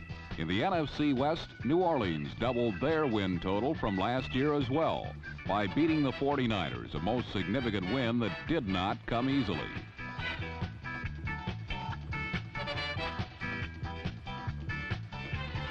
Ex-St. Paul Seal, number 85, almost ruined the day for his old teammates on this touchdown, but it would not be enough. After 4 unsuccessful tries, New Orleans finally gained their 6th victory of the year, 24-13. It is the most wins the Saints have ever achieved in a single season. And it was a rookie, Wes Chandler, number 89, who led the way with 2 touchdown receptions.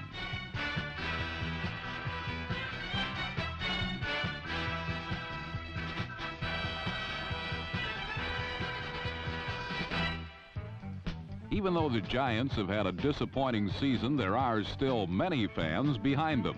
They were rewarded for the loyalty last week when the Giants played one of their most competitive games of the season against the Rams.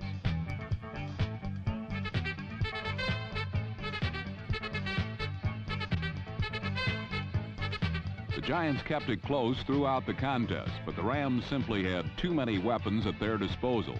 One is number 20, Jackie Wallace, the NFC's leading punt returner.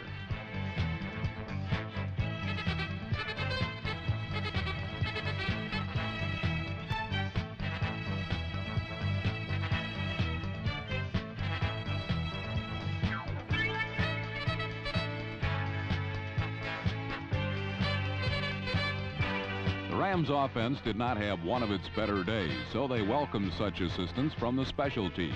Further aid was rendered by the Los Angeles defense, which stole 4 interceptions.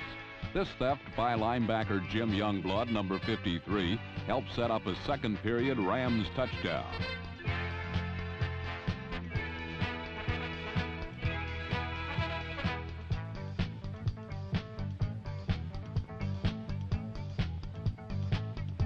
Then late in the fourth quarter, with the game tied at 10, cornerback Pat Thomas, number 27, anticipated an out pass perfectly and turned it into the winning score.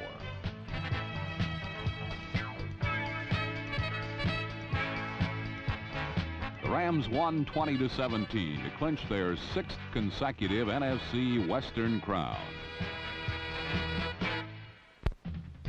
Last week, for old time's sake, the New York Jets celebrated the 10th anniversary of their Super Bowl III victory over the Baltimore Colts. A decade ago, the magical names were Eubank, Philbin, Biggs, Sample, Sauer, and Boozer, plus the most noted name of all, Joe Namath.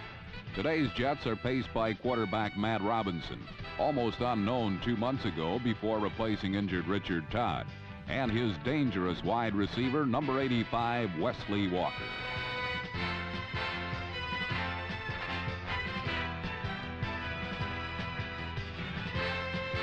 Under Robinson, the former second-string quarterback from Georgia, the Jets have won 6 of the 9 games he has started.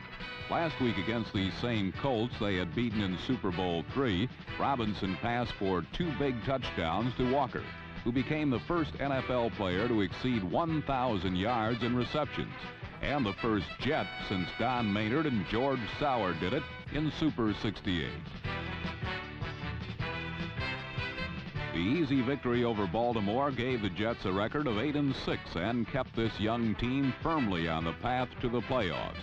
On a day when Joe Namath and company returned to Old Lang Syne, it was New York's new heroes who clearly were the toast of the town.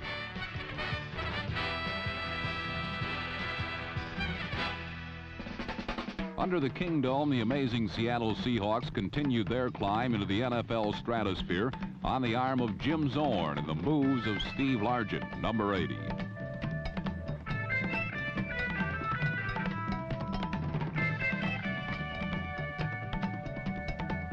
Against the Cleveland Browns' bottom-ranked pass defense, Zorn and Largent had a picnic, with Largent pulling in 8 passes to take the AFC lead in receptions with 65.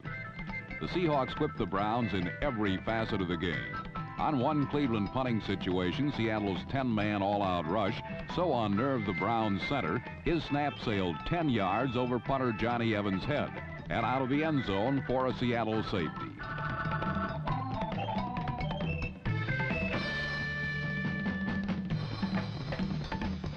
Defensively, the Seahawks combined for 3 fumbles and 3 interceptions.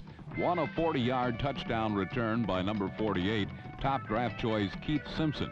It was the final 7 of the Seahawks' 47 points. In a game both teams had to win, it was strictly no contest.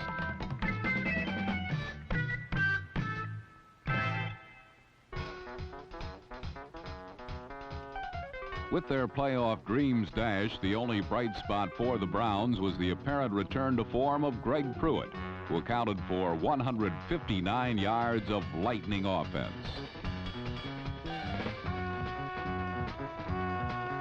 This was a real offensive shootout as both teams combined for nearly 900 yards of offense. But Cleveland's 6 turnovers were the difference, and their playoff hopes have ended, while the Seahawks remain very much alive.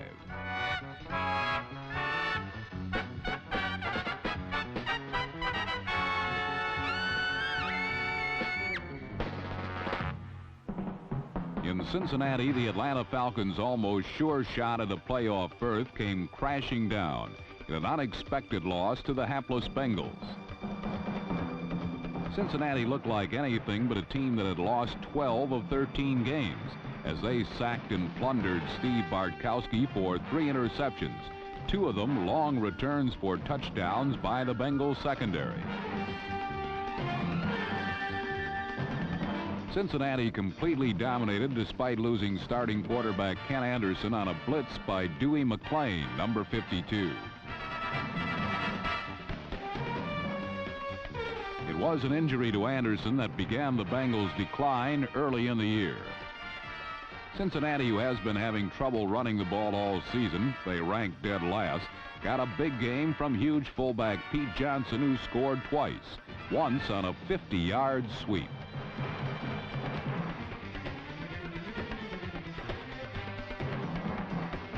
For the first time this season, the Bengals looked like the team many thought had a real chance at a division title. This juggling act by wide receiver Pat McInally sums up Cincinnati's botched season.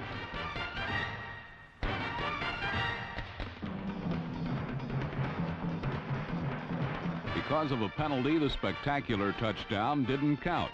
McInally and his teammates' obvious joy, which soon turned to despair, is an appropriate symbol for Cincinnati and their disastrous season of '78.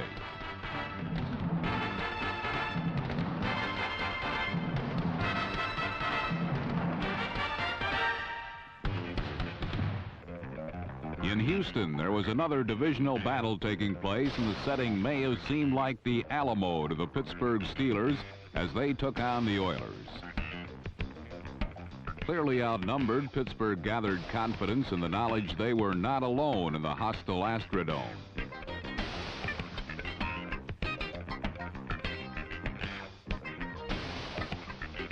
Pittsburgh supporters large and small rose to be counted, and beneath the Texas Dome, the steel curtain defense made sure their faithful were not disappointed.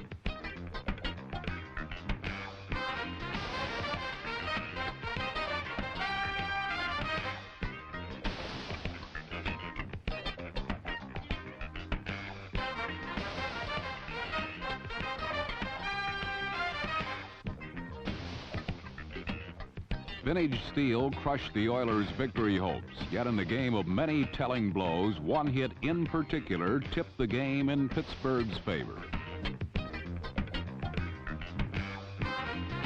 Houston lost more than the ball on this play, for they also lost rookie sensation Earl Campbell when he bruised some ribs, and it had a sobering effect on their offense. However, as if not to be outdone by the steel curtain, the Oilers' defense arose and matched Pittsburgh blow for blow. Deadlocked at 3 apiece through almost 3 quarters, it seemed as if the team with the most Band-Aids would win this war.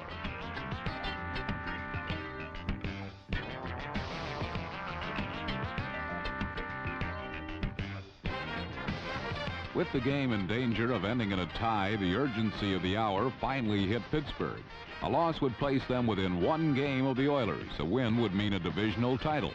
So drawing from their championship past, the Steelers rose to turn back Houston's threat.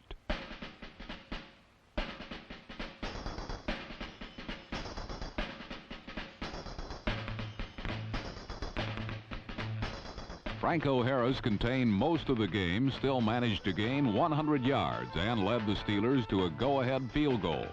Then with only minutes to play, Terry Bradshaw drove the final nail into the Oilers' victory coffin.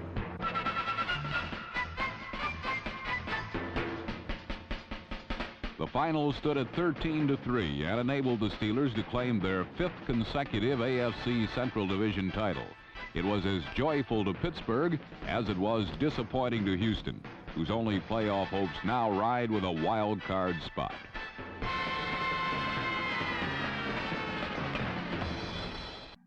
Solidness and friendliness, you like the likes of Opal. Nimbleness and spaciousness, you like the likes of Opal. There are lots of things to like about our trusty little Opal, like tender, loving workmanship, So if you're looking for a great Japanese car, look for a great American name. You like the likes, the Shitty loves. You like the likes of football. Welcome to our people-pleasing places. Mr. Carlin, your briefcase. In our people-pleasing places. Holiday Inn hotels are #1 in the world with the best standards. Everything all right, sir? Everything's just fine. People-pleasing standards to help make your trip successful. Wherever you go in this whole big traveling world. We want to make you comfortable. Holiday Inn is #1 in people-pleasing. Scored twice early on, totally dominating, but had to settle for those 2 field goals by our own man. Off of Ray Guy. Upchurch, an electrifying sprinter. He'll handle the ball at the 2, and he drops it. I don't believe it. Rick Upchurch and Ray Guy finally made the tackle, but not until Upchurch, who looked like he was trapped way back at the 10-yard line, explodes out to the 28-yard line. Look at it again. Just when you think he's in hopeless trouble, as here, he somehow manages to squirm away. Look at that. Between 2 Oakland tacklers, past a third, then over toward the left sideline, and finally it was Ray Guy with some help from number 46 who brought him down. 1st and 10. Ball at the 28-yard line. Denver in possession. They have a 1-point lead as we begin the second half. Martin fires to Dolvin, complete out at the 40-yard line. 1st down, Denver. And offensively, we will see changes, of course, many of them in running back position for Denver. Keyworth and Lytle open the setbacks. Keyworth 32, Lytle 41. Quarterback, of course, Greg Morton.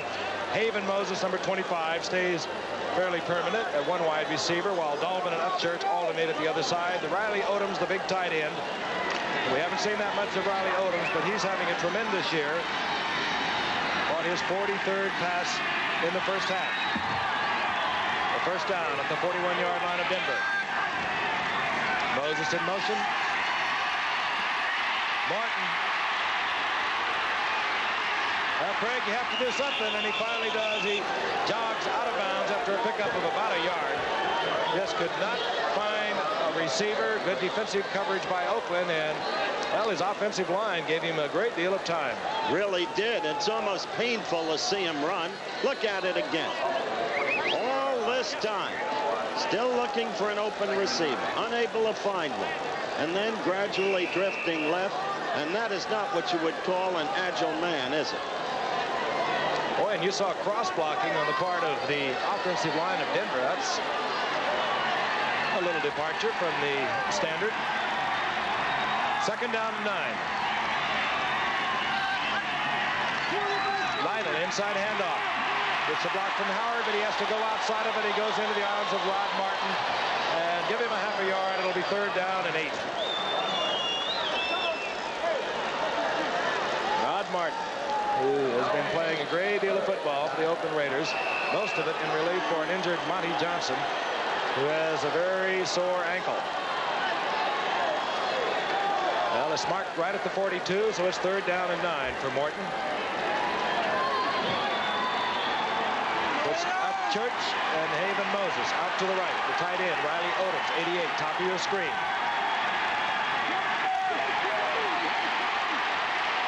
Looking for Odoms. And he finally just had to throw it away as Riley Odoms was being buffeted as he tried to cross into Morton's path. And the man who hit him, of course, was Big John Matusak. This time cleanly and with no personal foul.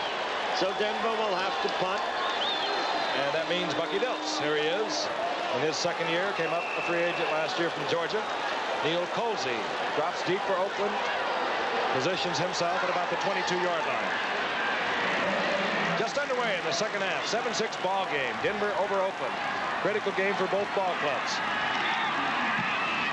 Dilts characteristically high, but it takes a Oakland bounce and moves all the way back to the 40-yard line. They're going to mark it down around the 38, but that took quite a bounce. And another flag is down.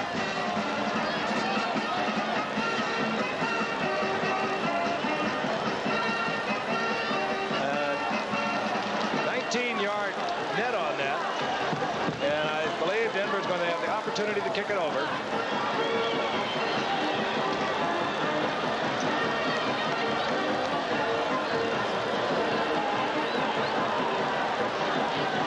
And it's going to be fourth down once again. Here's a call.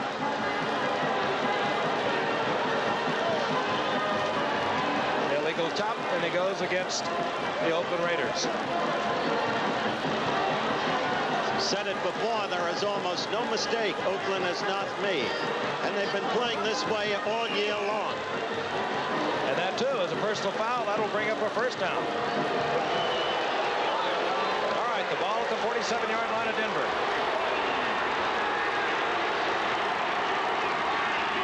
John Keyword turns the corner and drills down to the 45-yard line. Gain of 8. Ran into Monty Jackson over there.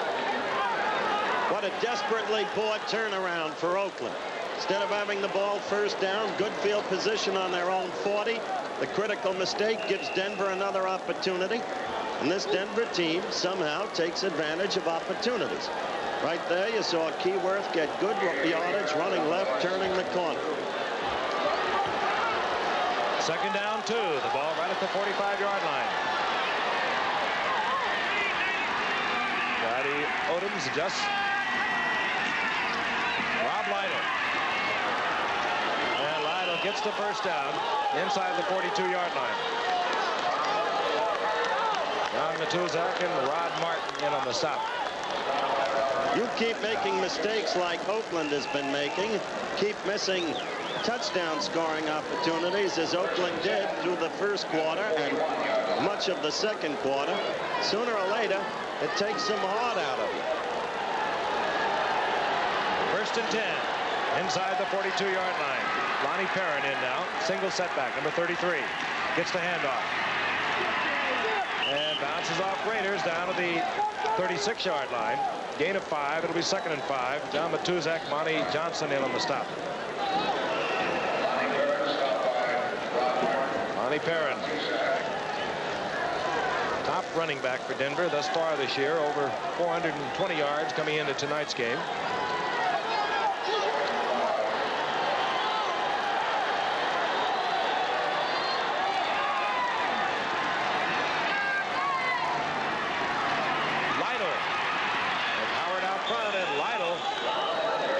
To about the 33-yard line.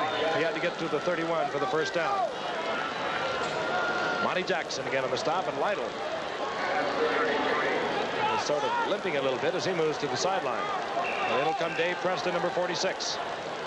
Denver is now getting a decent charge out of their offensive line, which going into tonight's game was certainly questionable because of the injuries Frank listed at the very top. Third down, it's a long 2. Denver is in there. Short yardage offense. The 2 tight ends are in. Preston, he finds an opening, and Preston to the 25-yard line. Tripped up there by Lester Hayes, but another Denver first down. Ray Preston tried out with New England as a free agent last year. And as we watch him again, he didn't make the ball club. He stayed in good shape, did not get the call last year, and Denver picked him up this year, and he's been a very strong relief performer for them. On that last picture, you could see the Denver line firing out there. 71, Claudie Miner in particular. They do have a way of seizing opportunity.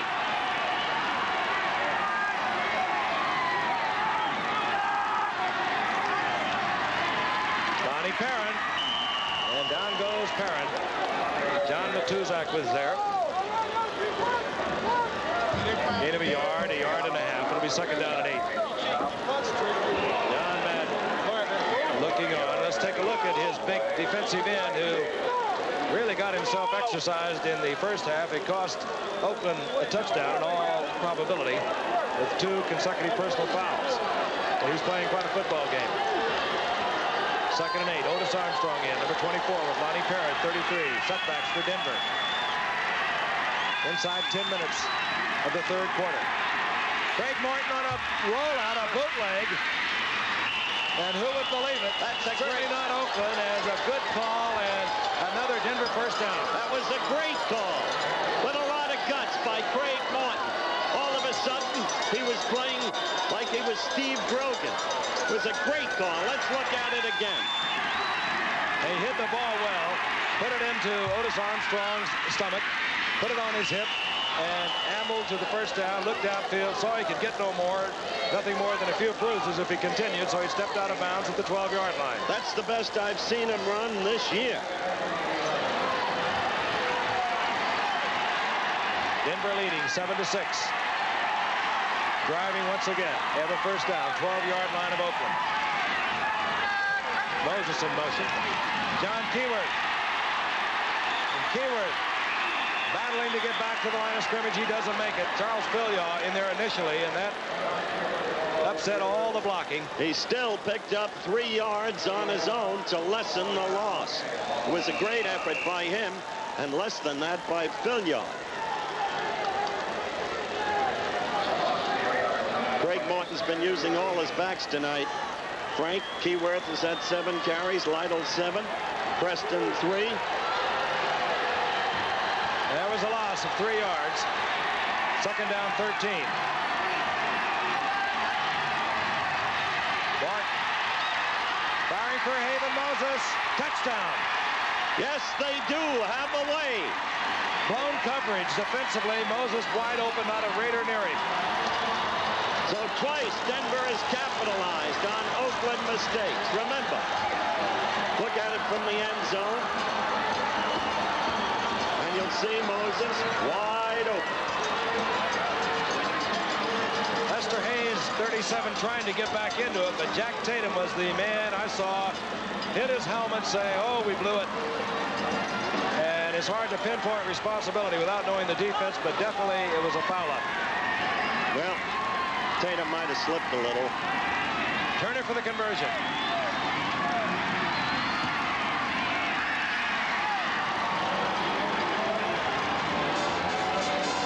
So Denver extends their lead over the Oakland Raiders, 14-6. Red Miller happy with what he sees. A win tonight, a win next week. They've clinched the division. We'll be back.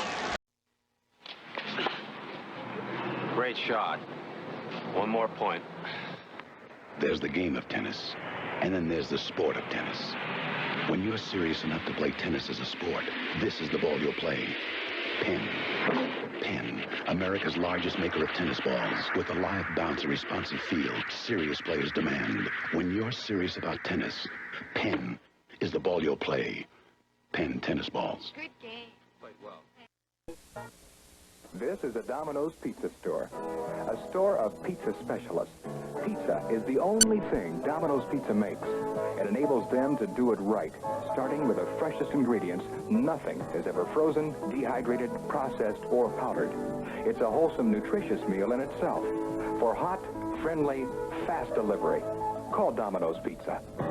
Check your Yellow Pages directory for the Domino's Pizza Store near you, limited delivery area. This is ABC. Want to play? Oh, Joan, I'd love to, but not right now. There's no good time for a headache. But the worst time is when headache pain keeps you out of the fun. So this, too, is the season for Bayer Aspirin, 100% pure pain reliever. Bayer has relieved millions of headaches without stomach upset. Bayer Aspirin, 100% pure pain reliever, and nothing more, because nothing else is needed. Would you like to play? Yes. If your headache is too big for Bayer, see your doctor.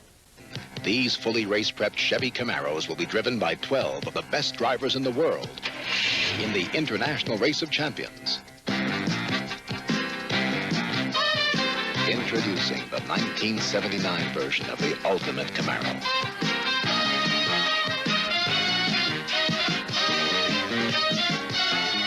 The Camaro Z28. From people who know what performance is all about. Chevrolet. Oakland, a team of many mistakes tonight. Denver, as always, with a defense that dominates and opportunistic. Lonnie Perrin to kick off. Art Whittington. And the rookie from SMU tries to get to the outside and does so to the 35-yard line where Rob Darren made the stop. 8:46 now remaining in the third quarter. And if you follow pro football at all, specifically the Denver Broncos, you know it's a very difficult team to play catch-up football with. They are tough defensively, and when they have a little bit of an edge, they get even tougher. It's an interesting graphic. The interception that really hurt Oakland was the first one when they were down, and Bernie Jackson.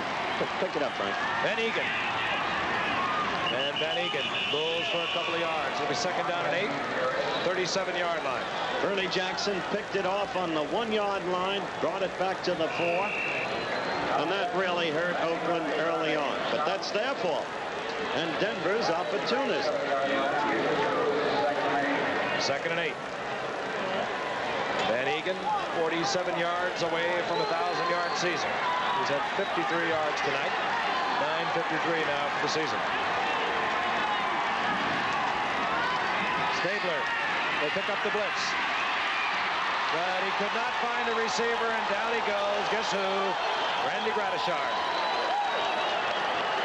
A loss all the way back to the 26-yard line. Oh, John Grant, brother. Johnny Grant. I saw the blitz come in from the right side. Gratishard not in it. So John Grant, former USC product. And boy, I'll tell you, Red Miller shuffles the people in and out. Defensively, with Carter in there, Latimer in there, Grant now. Well, he was looking to hit Dave Casper, but Swenson, the free agent linebacker from California, was all over Casper, like a 10. Third down, 19. Stabler again has the time, but no receiver. Now he looks upfield and he finds Biletnikoff. And Biletnikoff at the 45-yard line. Denver saying they took the ball away. Boy, he just has all kinds of time. It's just good coverage. That's the story on a play like this, as it has been much of the night for Stabler. Look at that. Just stood there and finally spotted Biletnikoff, who momentarily fumbled it, but recovered it, as you saw. And we may have a tough decision coming up. Here's the measurement. They've got it. And they get the first down. Fred Biletnikoff, who has always known where he is on a football field for the past 14 years. I don't know whether he likes playing the secondary role, but this year in his 14th season, he has been kind of the alternate. Bradshaw and Cliff Branch, the starters, going most of the way, and Biletnikoff just comes in on the passing situations. Now he's out, and Bradshaw is back in, flanked to the right. Stabler, play action. Dumps it off to Whittington. And Whittington scrambles for additional yardage after the reception. Just about the 49-yard line. 6:40 left in the third quarter. Biletnikoff on that earlier critical first down play for Oakland showed all of his shrewdness, all of his veteran skills as Stabler lay back there with all the time in the world. Freddie finally maneuvered himself into a spot where he was alone, and Stabler then spotted him. Second and 6, the ball at the 49-yard line. And Van Egan goes ahead. He's up close to another first down. Maybe about a half a yard short. Getting inside the 46-yard line. Bryson Manor is in now defensively, number 66. Earl Mann. He's got all the points for Oakland. 27-yard field goal, a 37-yard field goal. Oakland moving down the field at will in the first half, but they seemed to tighten up, become a little conservative when they got inside the 20, and they had to settle for field goals. Third, less than a yard. Van Egan has the first down, getting inside the 45.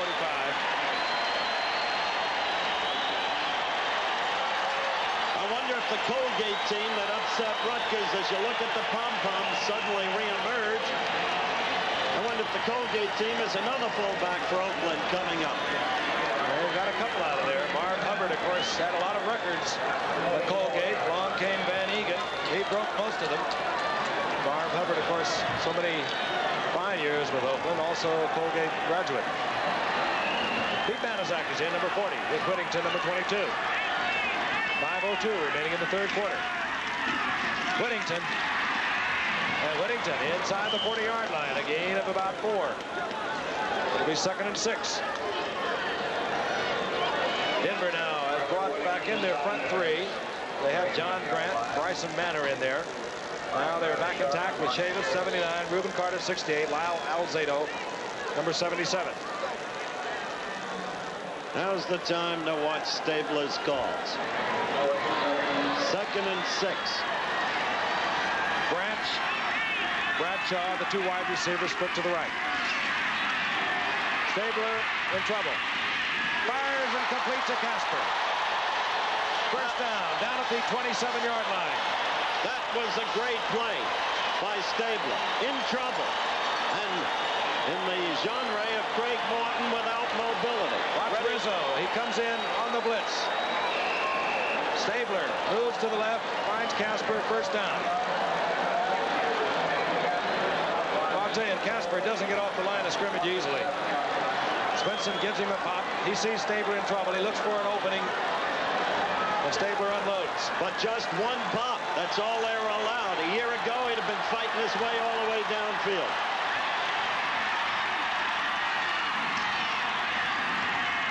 On first down, Stabler with the time and no receiver, and he jumps it off to Whittington. And Whittington rolls to the 22-yard line. Gain of 6, it'll be 2nd and 4. Rizzo made the stop. This is the same kind of drive Oakland has engineered twice before in the first half. Once the interception we've discussed, once settlement for a field goal. Let's see if they can break through. They haven't been able to. Well, this drive has to have given them a lift, though, because they had lost their momentum. Denver had taken it away, and now they're coming down the field. 2:55 remaining in the 3rd quarter. Van Egan gets the call, slips at the 20-yard line, flag goes down.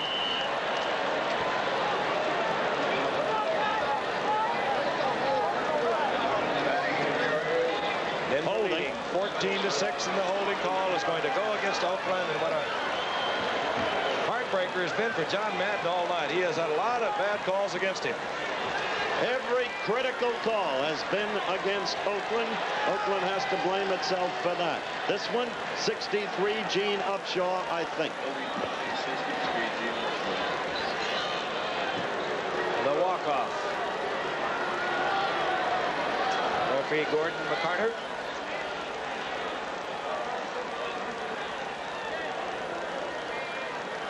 Mike isn't working, but we overheard from the press box where they got the information apparently from the sidelines that it was number 63 Upshaw. So it's 2nd and 15. And not a good situation against Denver. They can drop back. They're very good in coverage, and they're very good on the blitz.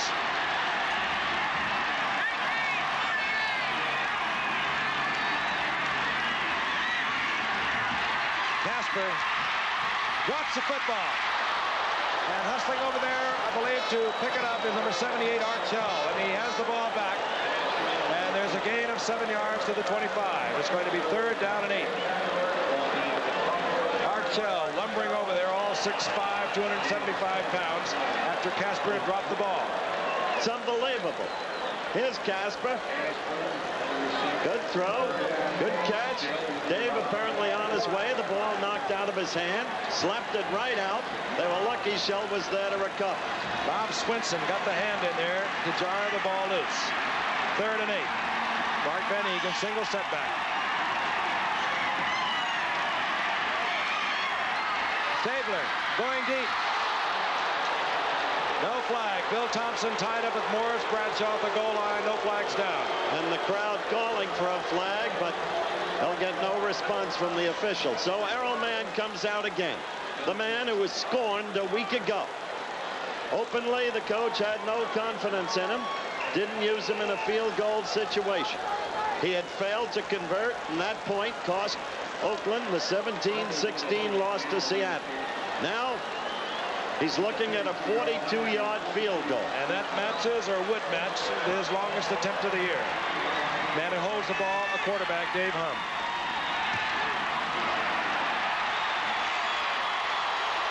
No good. Pulled it to the left. So we have 2:02 remaining in the third quarter. Denver retains their 14-6 lead. We'll be right back. Medicine packages don't have alarms to tell you when to take them, or retrieving arms to keep you from taking too many, or automatic dispensers to keep you from taking too few. They don't have gimmicks. Instead, they have something much simpler and better: the label directions. Before you take any medicine, read the label, because medicines can't help you if you don't take them right. The world is just beginning for her, innocent and alive with wonders. But before this nursery class graduates, one of these children could be accidentally poisoned because a grown-up was careless and forgot to secure the child-resistant cap on a household product or medicine bottle. For one of these children, today may be the last day to make a funny-looking elephant or to paint a pink kitten. Since child-resistant caps were required by the federal government on various hazardous substances, accidental deaths by poisoning among young children declined by more than 47%. But that's not good enough. Only you can prevent a child's curiosity from becoming a tragedy.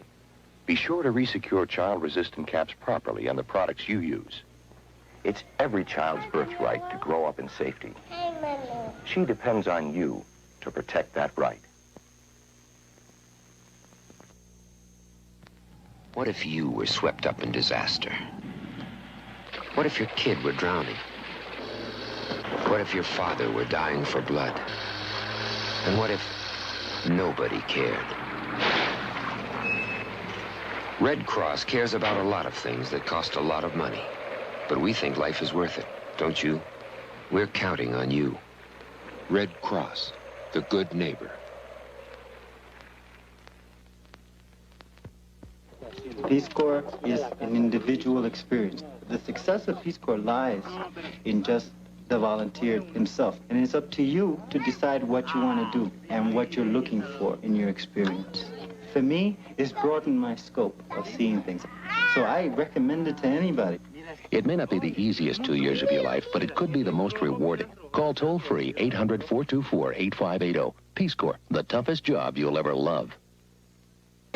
Missed from 42 yards out. Denver has the football. 1st and 10 at their own 25-yard line. Lonnie Parent gets the call, and down goes Lonnie Parent in the arms of Ted Hendricks. Great play by Hendricks. Individual effort with those long arms and that lanky body. Be a loss of a couple of yards. It'll be 2nd down and 12. There's Hendricks, who began a brilliant career in Baltimore a few years ago. Went on to Green Bay. There's another man who's traveled from the Bay Area. First to New England, came back to the 49ers a couple of years ago. They released him. He is now a reserve quarterback for the Oakland Raiders, Jim Plunkett. 2nd and 12. Martin. Rob Lytle. And Lytle out to the 32-yard line. Close to a 1st down, couple of yards away. I like the way Craig Morton is calling this game. He's calling a measured game and unafraid to throw the ball. Not knuckling under, sticking to the ground, trying to protect the lead. We've got less than a minute to go in the 3rd quarter. This is one of the fastest, well, it's a Sunday night special edition, but one of the fastest games we've ever had, Frank. 3rd down, long 2.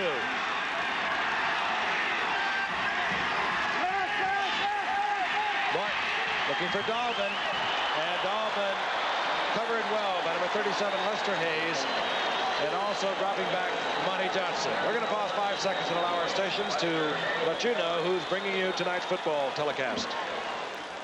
St. Louis. This is KMOX, the trusted voice of St. Louis. Bucky Dilts comes out for Denver on 4th down. Neil Colsey positions himself at the 30-yard line of Oakland. Not anticipating a long kick. We told you earlier, Bucky Dilts doesn't kick the ball long. Kicks it very high. Denver covers very well. Oakland does not return punts well. In fact, their special teams, both returning punts and kickoffs, have been far from spectacular. Center wanted a new football, a snap. Bobby Maples, the 14-year veteran, snaps on the punts and placements for Denver. Wanted to get a ball with the stick 'em off. Dilts, high. Colsey eschews the fair catch again at the 35-yard line, and down he goes. It was Maurice Harvey, former Oakland Raider, who hustled down there. So Oakland, once again, will have fairly good field position. They'll begin at the 34-yard line when we return. Hair blowers, curling irons, hot rollers. They can give you heat-dried hair. And heat-dried hair needs more than a regular shampoo. You need the clean that can take it. Flex Balsam and Protein Shampoo. Revlon's unique shampoo clears dirt and grease. But Flex is so rich in conditioning and moisturizing, even heat-dried hair comes bouncy, full of body clean. The more you do to your hair, the more you need Flex Balsam and Protein Shampoo. Flex Anti-Dandruff Shampoo, too, from Revlon. Now Sambo's has beefed up its menu with 3 delicious roast beef favorites and 3 great values. Your whole family will love Sambo's new roast beef dinner, complete with super salad, vegetable, potato, and roll. A French dip sandwich with potato salad or French fries or coleslaw. Or a hot roast beef sandwich with all the trimmings, including super salad. So come on in for roast beef now at Sambo's. We beefed up our menu, and it's just what the family ordered. Tuesday, the Fonz heads north. What are you doing, Rick? He's shaking me, Fonz. To save Richie's neck. Then, How many guys have you kissed? Laverne and Shirley teach a slow learner some fast moves, and she lights up Lenny's life. And Jack's job opportunities are looking up, but Janet doesn't approve of the methods on Three's company. Then, we cleared the air. Now let's clear the furniture, lock the door, and fight till one of us dies. it's Carter Country. Tomorrow on ABC. Wednesday, Barbara Walters revisits some old friends from the past season. Dolly Parton. Well, actually, I've always been pretty well blessed. As a child, I grew up fast. Henry Winkler. Well, now, I really like the fact that there are women on this earth. Donnie and Marie and the legendary Bing Crosby. Well, I'd say he sang a fair song in tune most of the time. The Barbara Walters Summer Special. Wednesday at 10, 9 Central and Mountain on ABC. Girls, I bought a lot of underwear for my boys. And every year I pick Fruit of the Loom. Surprise, Emma! Hiya, cuties. I save every time I buy Fruit of the Loom briefs. Big value for your money. Right on, only $1. The Superband waistband, that's real quality. Atta girl, Emma. For my boys and my money, Fruit makes the best pickings. Boys' cotton briefs, only $1. A great buy in briefs. My Tupperware lady has the freshest ideas, like all sorts of sizes and other surprises. My Tupperware lady has the freshest ideas for locking in freshness. Go to a Tupperware party and see whole bunches of convenient ways to store and serve food. And more delicious colors. Go to a party soon. Your Tupperware lady has the freshest ideas for locking in freshness. Losing efforts against Carlos Palomino, the welterweight title holder. Should be a good fight Saturday. Oakland will try again from their own 34-yard line. Art Whittington gets the call and gets away from Tom Jackson and gets out over the 35, close to the 37-yard line. A gain of 3. It'll be 2nd and 7. Seconds ticking away here in the third quarter. And again, a Denver victory tonight could put them in very good position to win their 2nd consecutive Western Division of the AFC. A win tonight and a win next week, and they would have it. You're watching another exclusive of ABC Sports. That's the end of the third quarter. We'll return for the fourth quarter in just a moment. Ball again, 2nd and 8. The ball at their own 36-yard line. Stabler fires and complete to number 81, and a flag is down. Morris Bradshaw, intended receiver. He was pushed off. You'll see this call. And a flag is also down back at the line of scrimmage. So we have a flag down, deep downfield, and a flag down at the line of scrimmage. Holding, number 70 offense, illegal contact, number 57 defense, the penalty's offset, 2nd down. Henry Lawrence, Tommy Jackson, they were the 2 involved. No play. Oakland's penetrations thus far in the first quarter to the Denver 6, the second quarter to the Denver 10, the third quarter to Denver 20. Well, not in the quarters, correction, just running down. They have had 5 penetrations. Another time to the Denver 25. No touchdowns. And just 6 points. They trail 14-6. The down replay, second down and 8. Stabler, down he goes. Lyle Alzado. He's having another superb year for Denver. Drops Stabler all the way back to the 23-yard line. Let's look at it. Here it is again. He just runs right through Art Shell. He gets help from Gene Upshaw through him. Defensive player of the year last year in the NFL. And he's quite a man, too. And Stabler held that ball rather dangerously, if you noticed. As Frank said, it's very hard to play catch-up football against this magnificent Denver defense. They had 2 opportunities, capitalized on both with touchdowns. They got an 8-point lead. Third down, 22.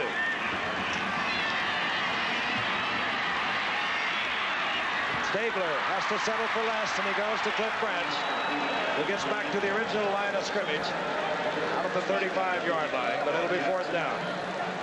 Denver, a very hard team to throw against under any circumstances, with their league-leading 27 interceptions. Back deep, Stabler rarely throws the bomb anymore. Just to amplify a little what you said earlier, Ray Guy is kicking now here in the 4th quarter for just the 2nd time of the night. That means Oakland has really moved the football.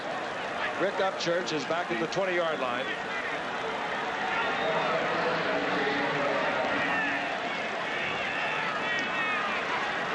Oh, and it's blocked. Hustling in there was Godwin Turk, and Denver will have the ball at the 30-yard line. Godwin Turk roared in there, was all over Ray Guy. He had no chance to get that off. Godwin Turk came in totally uninhibited. Watch 55, right through there. Godwin Turk, who a number of years back was a high draft choice of the New York Jets. Here you see it from another angle. Right down there on the field. And there's Turk in there with the block.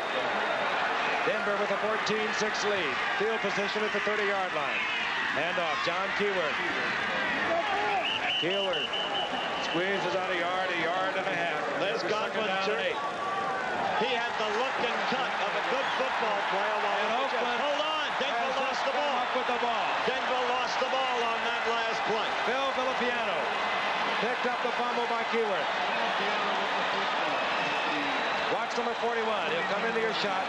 Matuzak made the hit. Villapiano just pulled it out and took it away from John Keyword. So Oakland turns it around. They'll have a 1st and 10 at their own 29. The Raiders have it back. The 29-yard line. They trail 14-6. 13:30 remaining in this game. Stabler leaves it behind. He hustles back, however. So that will be a loss of about a yard and a half. It'll be 2nd down and 12. Game has become sloppy. Penalties, turnovers. And I must tell you, that alleged turnover by Denver certainly seemed questionable to me. With the ball pulled out of his arms, one would have thought the ball would have been called dead and the whistle blown. But no, it was turned over to Oakland. Now Oakland's in an immediate hole, with Stabler losing momentary control of the football. And 2nd and 12. Tough against the Denver defense. They'll read pass all the way. Van Egan, single setback. Here comes the blitz. They pick it up. But Stabler cannot find a receiver, and he's swarmed under. Reuben Carter is there, number 68. Carter gets help from Lyle Alzado, number 77. The loss all the way back to the 15-yard line. Watch this rush. They just totally disregard run in a situation like this, as well they should. Reuben Carter just bulls his way through center Dave Dalby. Alzado doing a number on his man, Art Shell. Nothing wrong either with number 68, our friend from Miami, Reuben Carter. 3rd down, 24. He's built perfectly for a nose guard. Low to the ground.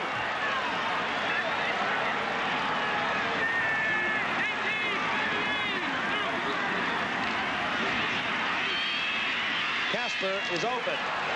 Has the ball out of the 23-yard line. Far far short, of course, of a first down. That'll bring up fourth, and Oakland will have to turn it over. Right now, the Denver defense is dominating the way the Oakland defense did early in the game. They've got Oakland pinned against the wall. They're sacking Stabler reasonably regularly. And Oakland, with all the opportunities it's had tonight, finds time beginning to run out on them. Still a lot of time, 11:50, but they got to give up the football. Great guy to punt deep is Rick Upchurch, respecting the league's leading punter. He's standing way back at his own 30-yard line, but he can cover the real estate quickly. Guy kicks it as high as we said at the top of the stadium. Yep. Fair catch called for and made at the 40-yard line. The ball was up there for nearly 6 seconds. So we'll be returning right after this message. Remaining in the final quarter. A win tonight, Denver will be in great position to win their second division title. This is Larry Canada, one of the many backs that is utilized by Red Miller. Canada goes out to the 43-yard line. A gain of 3. It'll be 2nd and 7. Hit there by Monty Johnson. If Oakland should lose and subsequently fail to make the playoffs, it'll be the first time that this Oakland team has not been in the playoffs since 1971. Bonnie Miner shaken up. Denver, the offensive left tackle. He will be assisted off. Remaining for Oakland, and it's not an easy schedule. They travel next week to play Miami in Miami, and then return here and play Pittsburgh. Denver, of course, returns to Denver for their final 2 games. They go against Kansas City next week. If they win tonight and can defeat Kansas City, they have won outright. Their final game of the season will be the Pittsburgh Steelers at home.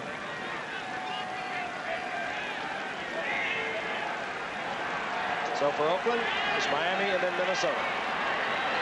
2nd down 7.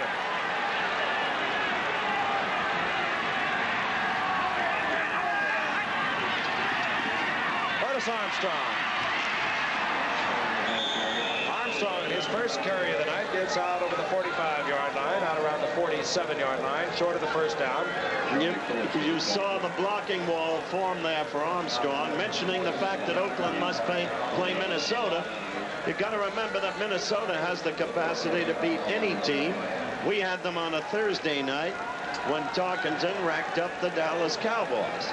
So Oakland has a very tough schedule ahead of it.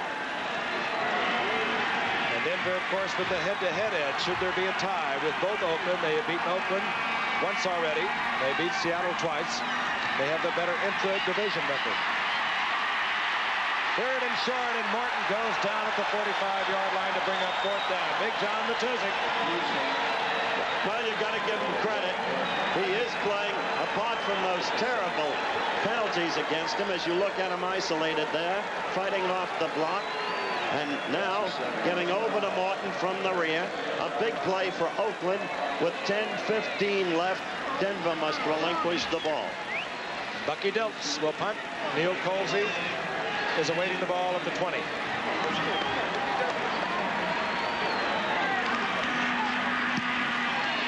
Dilts, this time he turns it over and he takes Colsey back to the 16. And Colsey is down at the 17-yard line. So we're inside 10 minutes remaining in a very critical game for both Denver and Oakland. We'll be returning to Oakland right after this message. He would like to go up on top. They have been covering well. And now they have begun to turn on the pass rush, knowing the Stabler has to throw the ball on 1st and 10. Stabler looking for Bradshaw, who makes a diving attempt after being well covered by Louis Wright all the way downfield. First bomb Kenny has thrown tonight, which shows that the arm is still capable of throwing it that deep. Frank made the critical point that the rush is on virtually every play now because they know Kenny has to go into the air. Now watch this and watch how close this was. He had it up there, but Louis Wright was right with Bradshaw for the critical yardage. Stabler just threw it as far as he could, hoping that Bradshaw could run under it.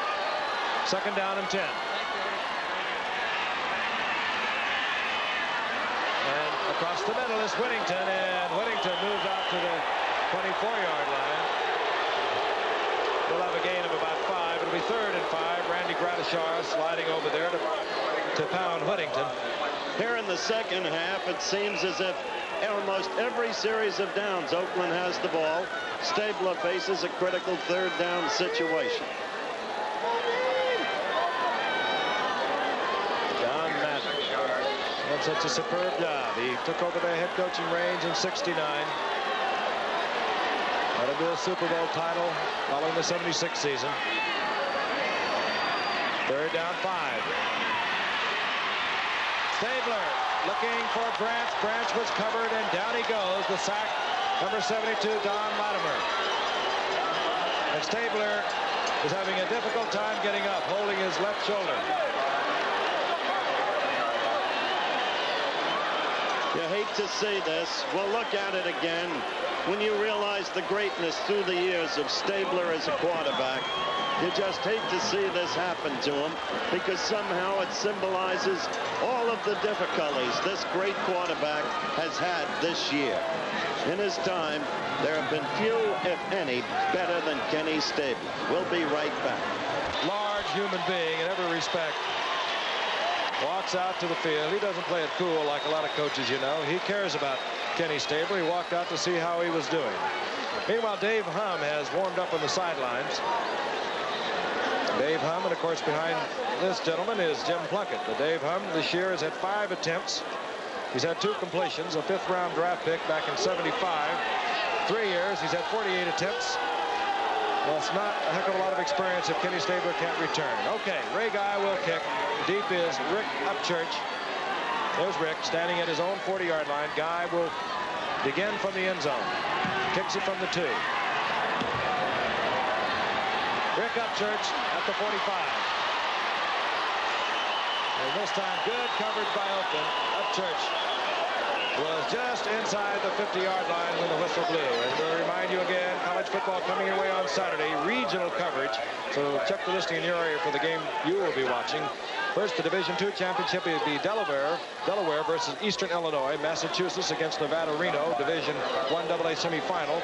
Jackson State goes against Florida A&M, Division I AA semifinal. So, again, check your local listing for the game you're going to be seeing in your area. 8:33 remaining in the game. Denver has the ball, 49-yard line of the Oakland Raiders.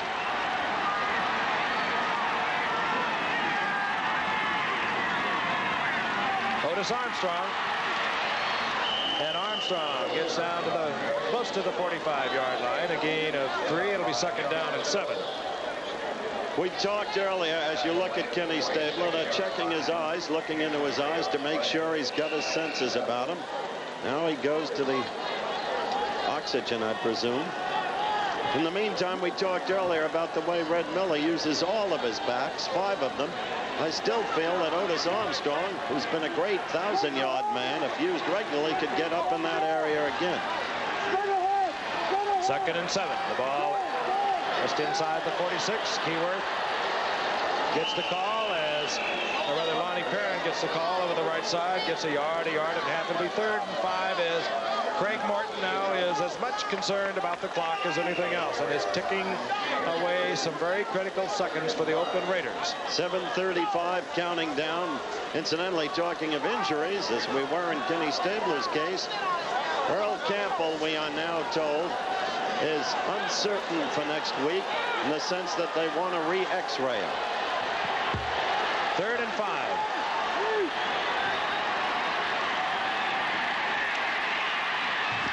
Morton, very careful with the pass. He does not want the ball to be picked off. That'll bring up 4th down in the general direction of Haven Moses, but that one you can just chalk up as one thrown away by Craig to make sure there was no turnover. Moses also trying to come back on the ball, slipped. Here's Bucky Dilts. Neil Colsey positions himself down at the 13-yard line. Dilts is not a long kicker, but he's very accurate at kicking the ball out of bounds. It might be just a little too deep for him to go for that at the moment. Colsey at the 15. Gets back to the 20, that's it, as Larry Canada, hustling down there as he always does on the special teams for Denver, makes the stop. David Humm comes in. We'll give you his stats again. A fifth-round pick in 75 out of Nebraska, an All-American, over 5,000 yards. There hasn't played much because Stabler has been going all the way. A couple of token appearances. He has had 5 attempts this year, 2 completions, 48 attempts over 3 years. As you look at Stabler, the report on him is he's dizzy. Hum is a good kid, but what a spot to have to go into. Al Davis very high on Hum. This is Whittington, and Whittington finds an opening, and he gets out close to a first down near the 30-yard line. Upended by Louis right there. He's short by about a foot. Well, we'll probably get a measurement. What a brutal defense to have to go against when you're in this situation, trailing by 8, 6:53 left to play. And he might have the first down. They mark it just inside the 30. It'll be very close. He has it. Whittington gets the first down for Oakland. Dave Hum, he's 6'2", 185-pounder. A great career at Nebraska. 42 touchdowns there. Slide of build. And he's coming into a tough spot.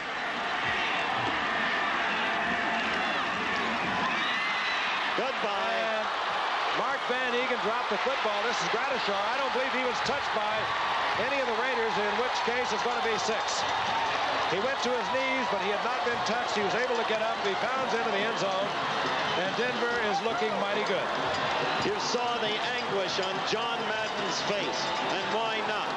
Denver, with that touchdown and 6:37 left, has probably, if not certainly, clinched the football game. It's been one of the worst evenings in the history of the Oakland Raiders. You saw Gradishar. He went down to his knees, but again, no Oakland Raider touched him, so he was able to get up into the end zone. 30-yard touchdown for Randy Gradishar, and I guess that caps it. He's done just about everything this year for the Denver Broncos. What a superb football player. Jim Turner for the conversion. With 6:37 remaining on the clock.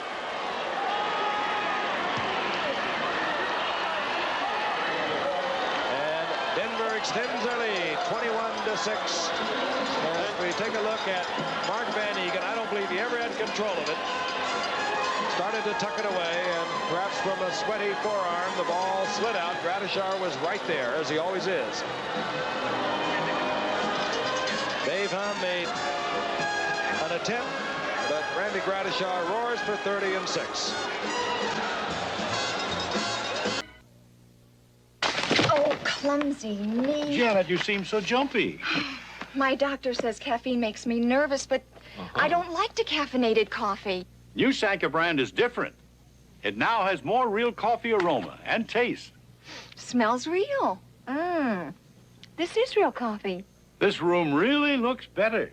And I really feel better since I switched to Sanka brand. New Sanka brand decaffeinated coffee with more real coffee aroma and taste. Hey, the new raisins are in. The new raisins are in Post Raisin Bran. The new raisins are in Post Raisin Bran. Great news for fruit and cereal lovers. Just taste this year's delicious sun-drenched crop of California raisins in Post Raisin Bran.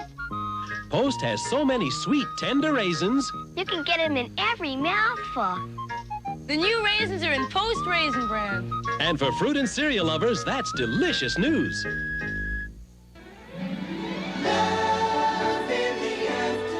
On Ryan's Hope. If you ever so much as set one foot in this house again, I'll have you arrested for trespassing. I'll have you arrested for attempted murder. No, maybe I'll take care of you myself. And on All My Children, has Jeff spoiled Erica's chance for a new marriage? I would have said the same thing if you were standing right there, because let me tell you something. Being married to you was no picnic, lady. Ryan's Hope, All My Children, every weekday on ABC. I can see you. I can see you. You sure you can see me? Yes. Soap, late night tonight. It doesn't work when you're wet. Because if you ever decide not to pay, I'll see that your wife fries. No hablo inglés. What does that mean in English? Then on Police Story. You mean you want $1 worth of red, right? Guy's a thief, Sarge. I know it. You want to represent me, Lieutenant? I'll find somebody else. Soap and Police Story, late night tonight. Three's Company tomorrow on ABC.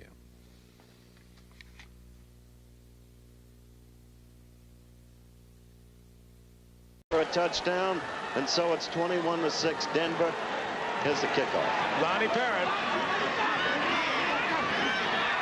And this is Art Whittington.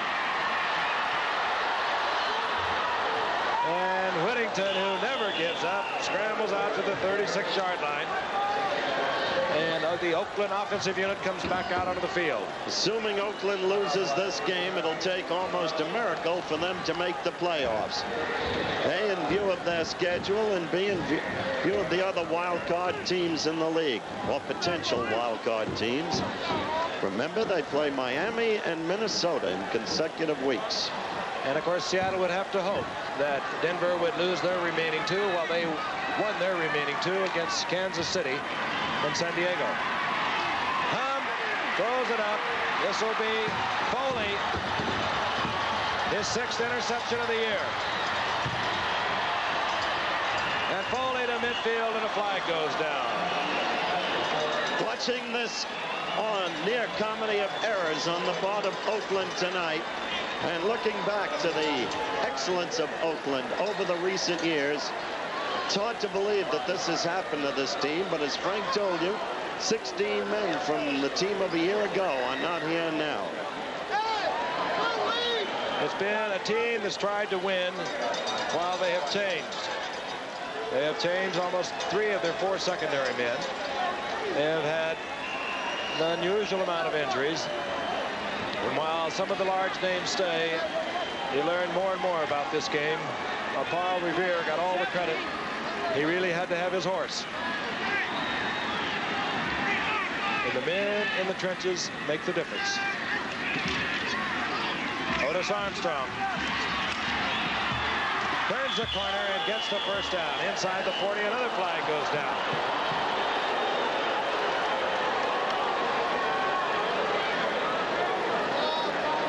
Tatum is over there to take Otis Armstrong out of bounds. We're going to have a personal foul called against Oakland. So that adds to it. And if ever you saw a guy doing his job, pulling out front and blocking, it was number 60, Paul Howard, on that play, giving Armstrong the running room he needed.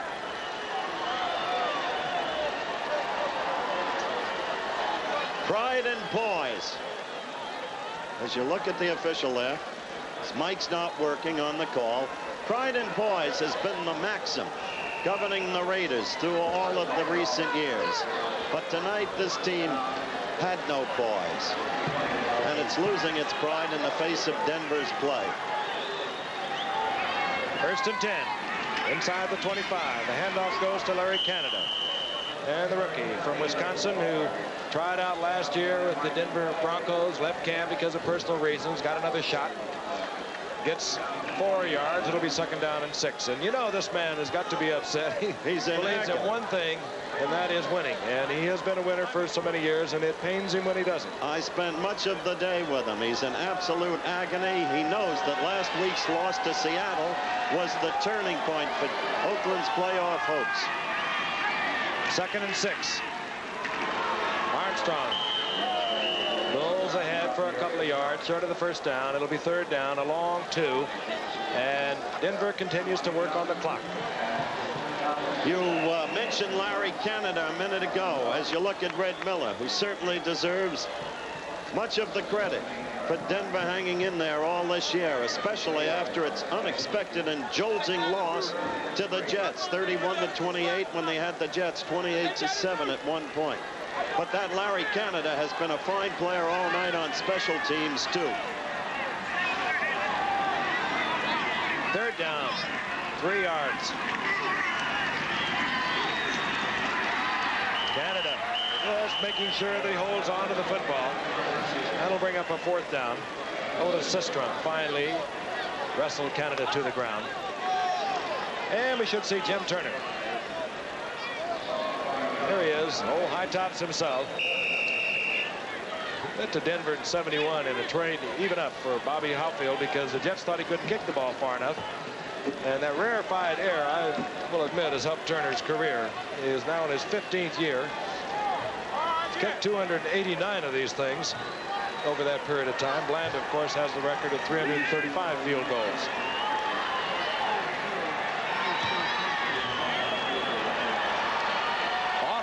no good. 4 minutes and 3 seconds remaining in the game. Oakland comes out on the field.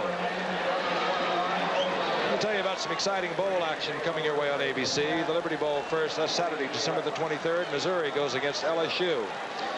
Joe Paterno's Penn State team against the Big Bear Bryant's Alabama team, and they're going to be going for the national championship. Bowl games coming your way right here on ABC. First down from the 21-yard line. Dave Humm finds Cliff Branch. And Branch has the first down out of the 32-yard line. Denver's secondary now collapsing, dropping off a little deeper. They'll give them a little bit up front. But they have played great tonight. They led the NFL after 13 games with 25 interceptions. They picked off 3 more tonight. They have 28 on the year.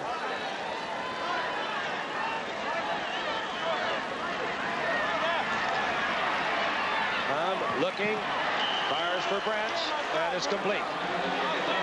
Short of the first down at the 45-yard line. Swinson was there. Swinson was looking to pick it off as you look at a forlorn Stabler, apparently not well. The dizziness reported to us that was troubling the doctor, who was looking into his eyes earlier to check his equilibrium. Second down, about 1.5 yards. The ball resting right at the 45-yard line. Hooks and Latimer, a rookie #1 draft pick. He plays a lot of nose guard for Denver. Tried to get the jump on it. He's offside.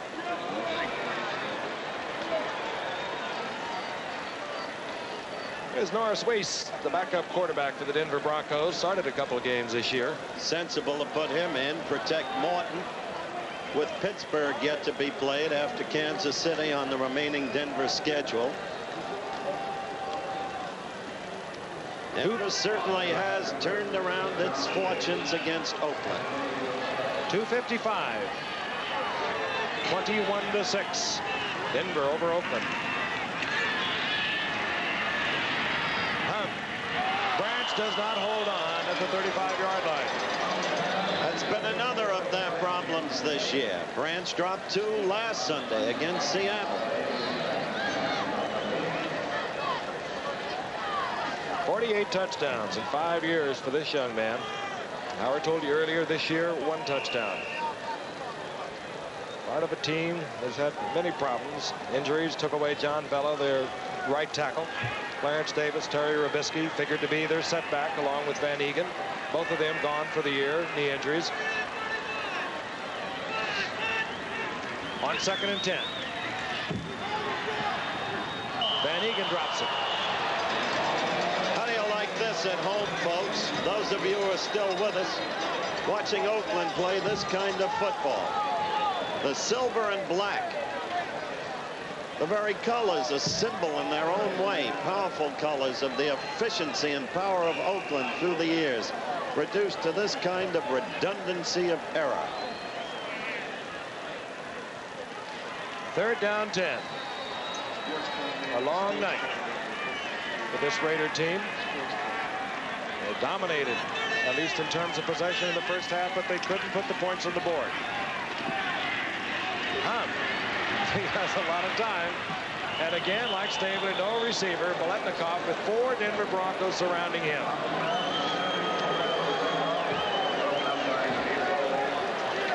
Former Nebraska All-American. Hustled into action. Once again, Denver returns home for their final 2 games of the season. Next week is Kansas City, and then they close against Pittsburgh. They have defeated Seattle twice this season. So in the determination of playoff winners, they have the edge there on head-to-head competition within their division. They're heading for another defeat of Oakland, their 2nd of the year, tonight. Fires to Raymond Tester, and Tester short of the first down around the 42-yard line. So Denver gets possession of the football. 2 minutes, 30 seconds left. Shortly we'll have the 2-minute warning, and then Denver will try to use up the clock. And Norris Weiss comes out for the Broncos. He can use it up in a hurry the way he runs around. 3-year veteran out of Mississippi. He's a quarterback that Red puts in there when Denver's in trouble, out of a ball game. He can put a spark to the team. He's passed for just under 61% this year for a couple of touchdowns. He has a 1st and 10 at the 42-yard line. Dave Preston over on the right side, hugging the ball as he moves out to the 45-yard line, a gain of 4. It'll be 2nd down and 6. If it's pride and poise, again, as we look at Kenny Stable on the sidelines, if it's pride and poise you want in a team, think of Denver's poise tonight. Oakland running all over them, passing all over them. Almost did well for the first quarter. That'll be our season finale, December the 18th. Miami and New England. Tomorrow night, Chicago and San Diego. 2 young teams coming up. Canada gets the call. Goes out to the 48. It'll be 3rd down 3. The sports, along with a special performance by the USSR gymnastics team this Saturday. 3rd down 3, Denver. Ticking away the seconds. Oakland trying to stop the clock every way they can. Here's what Weiss does well. He got his first down to hook slide. He has the first down at the 46-yard line of Oakland. He looked over, saw the yard marker, and slid in for the first down. And summing up tonight for Oakland.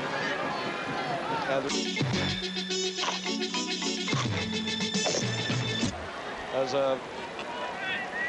another possible winner of the Western Division of the AFC. They did it last year with a 12-2 record. It's been a little tougher this year. And getting the call is Canada. And Canada has another first down at the 35-yard line. You can summarize this game in a nutshell, really. A whole series of Oakland miscues, some of them almost unbelievable in nature. 6 of 11 Oakland drives ended in mistakes, 3 interceptions, 1 fumble, 1 missed field goal, 1 blocked punt. And Oakland has used their final timeout. Denver can run the clock down. Just prolonging the agony. And 10. Oakland with no more timeouts. 1:48 remaining on the clock. Vince Kenny in motion. Denver puts a lot of new players in. Well, Dave Preston, the rookie from Bowling. The fans so disconsolate, which you can understand. And it's not all over either for Denver. Kansas City, very strong performance a week ago against San Diego. Beat them 23-0. They've got something out there. They'll come into Denver next week, and then, of course, the Pittsburgh Steelers come in to close the season. So Denver must win one of those.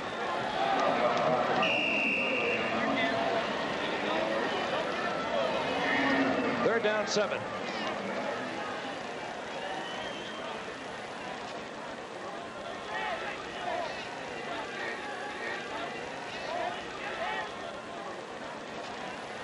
The Orange Crush.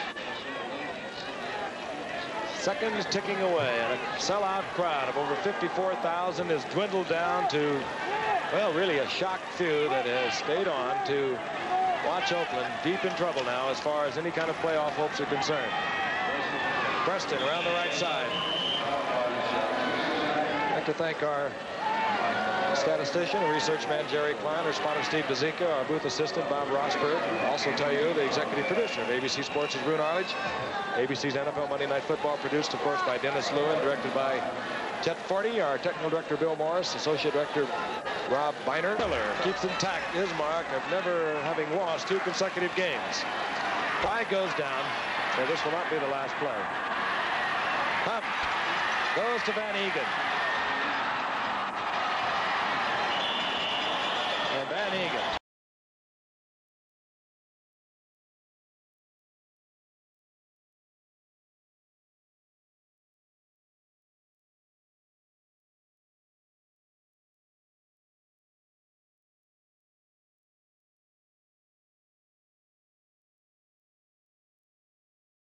In Oakland, it was another do-or-die situation as the Raiders and Broncos matched muscle for the rule of the AFC West.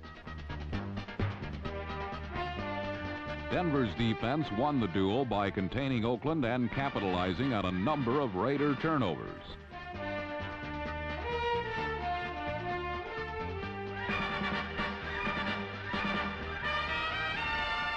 Randy Gradishar's touchdown was the high water mark during a Denver flood that engulfed Oakland in their own backyard, 21-6.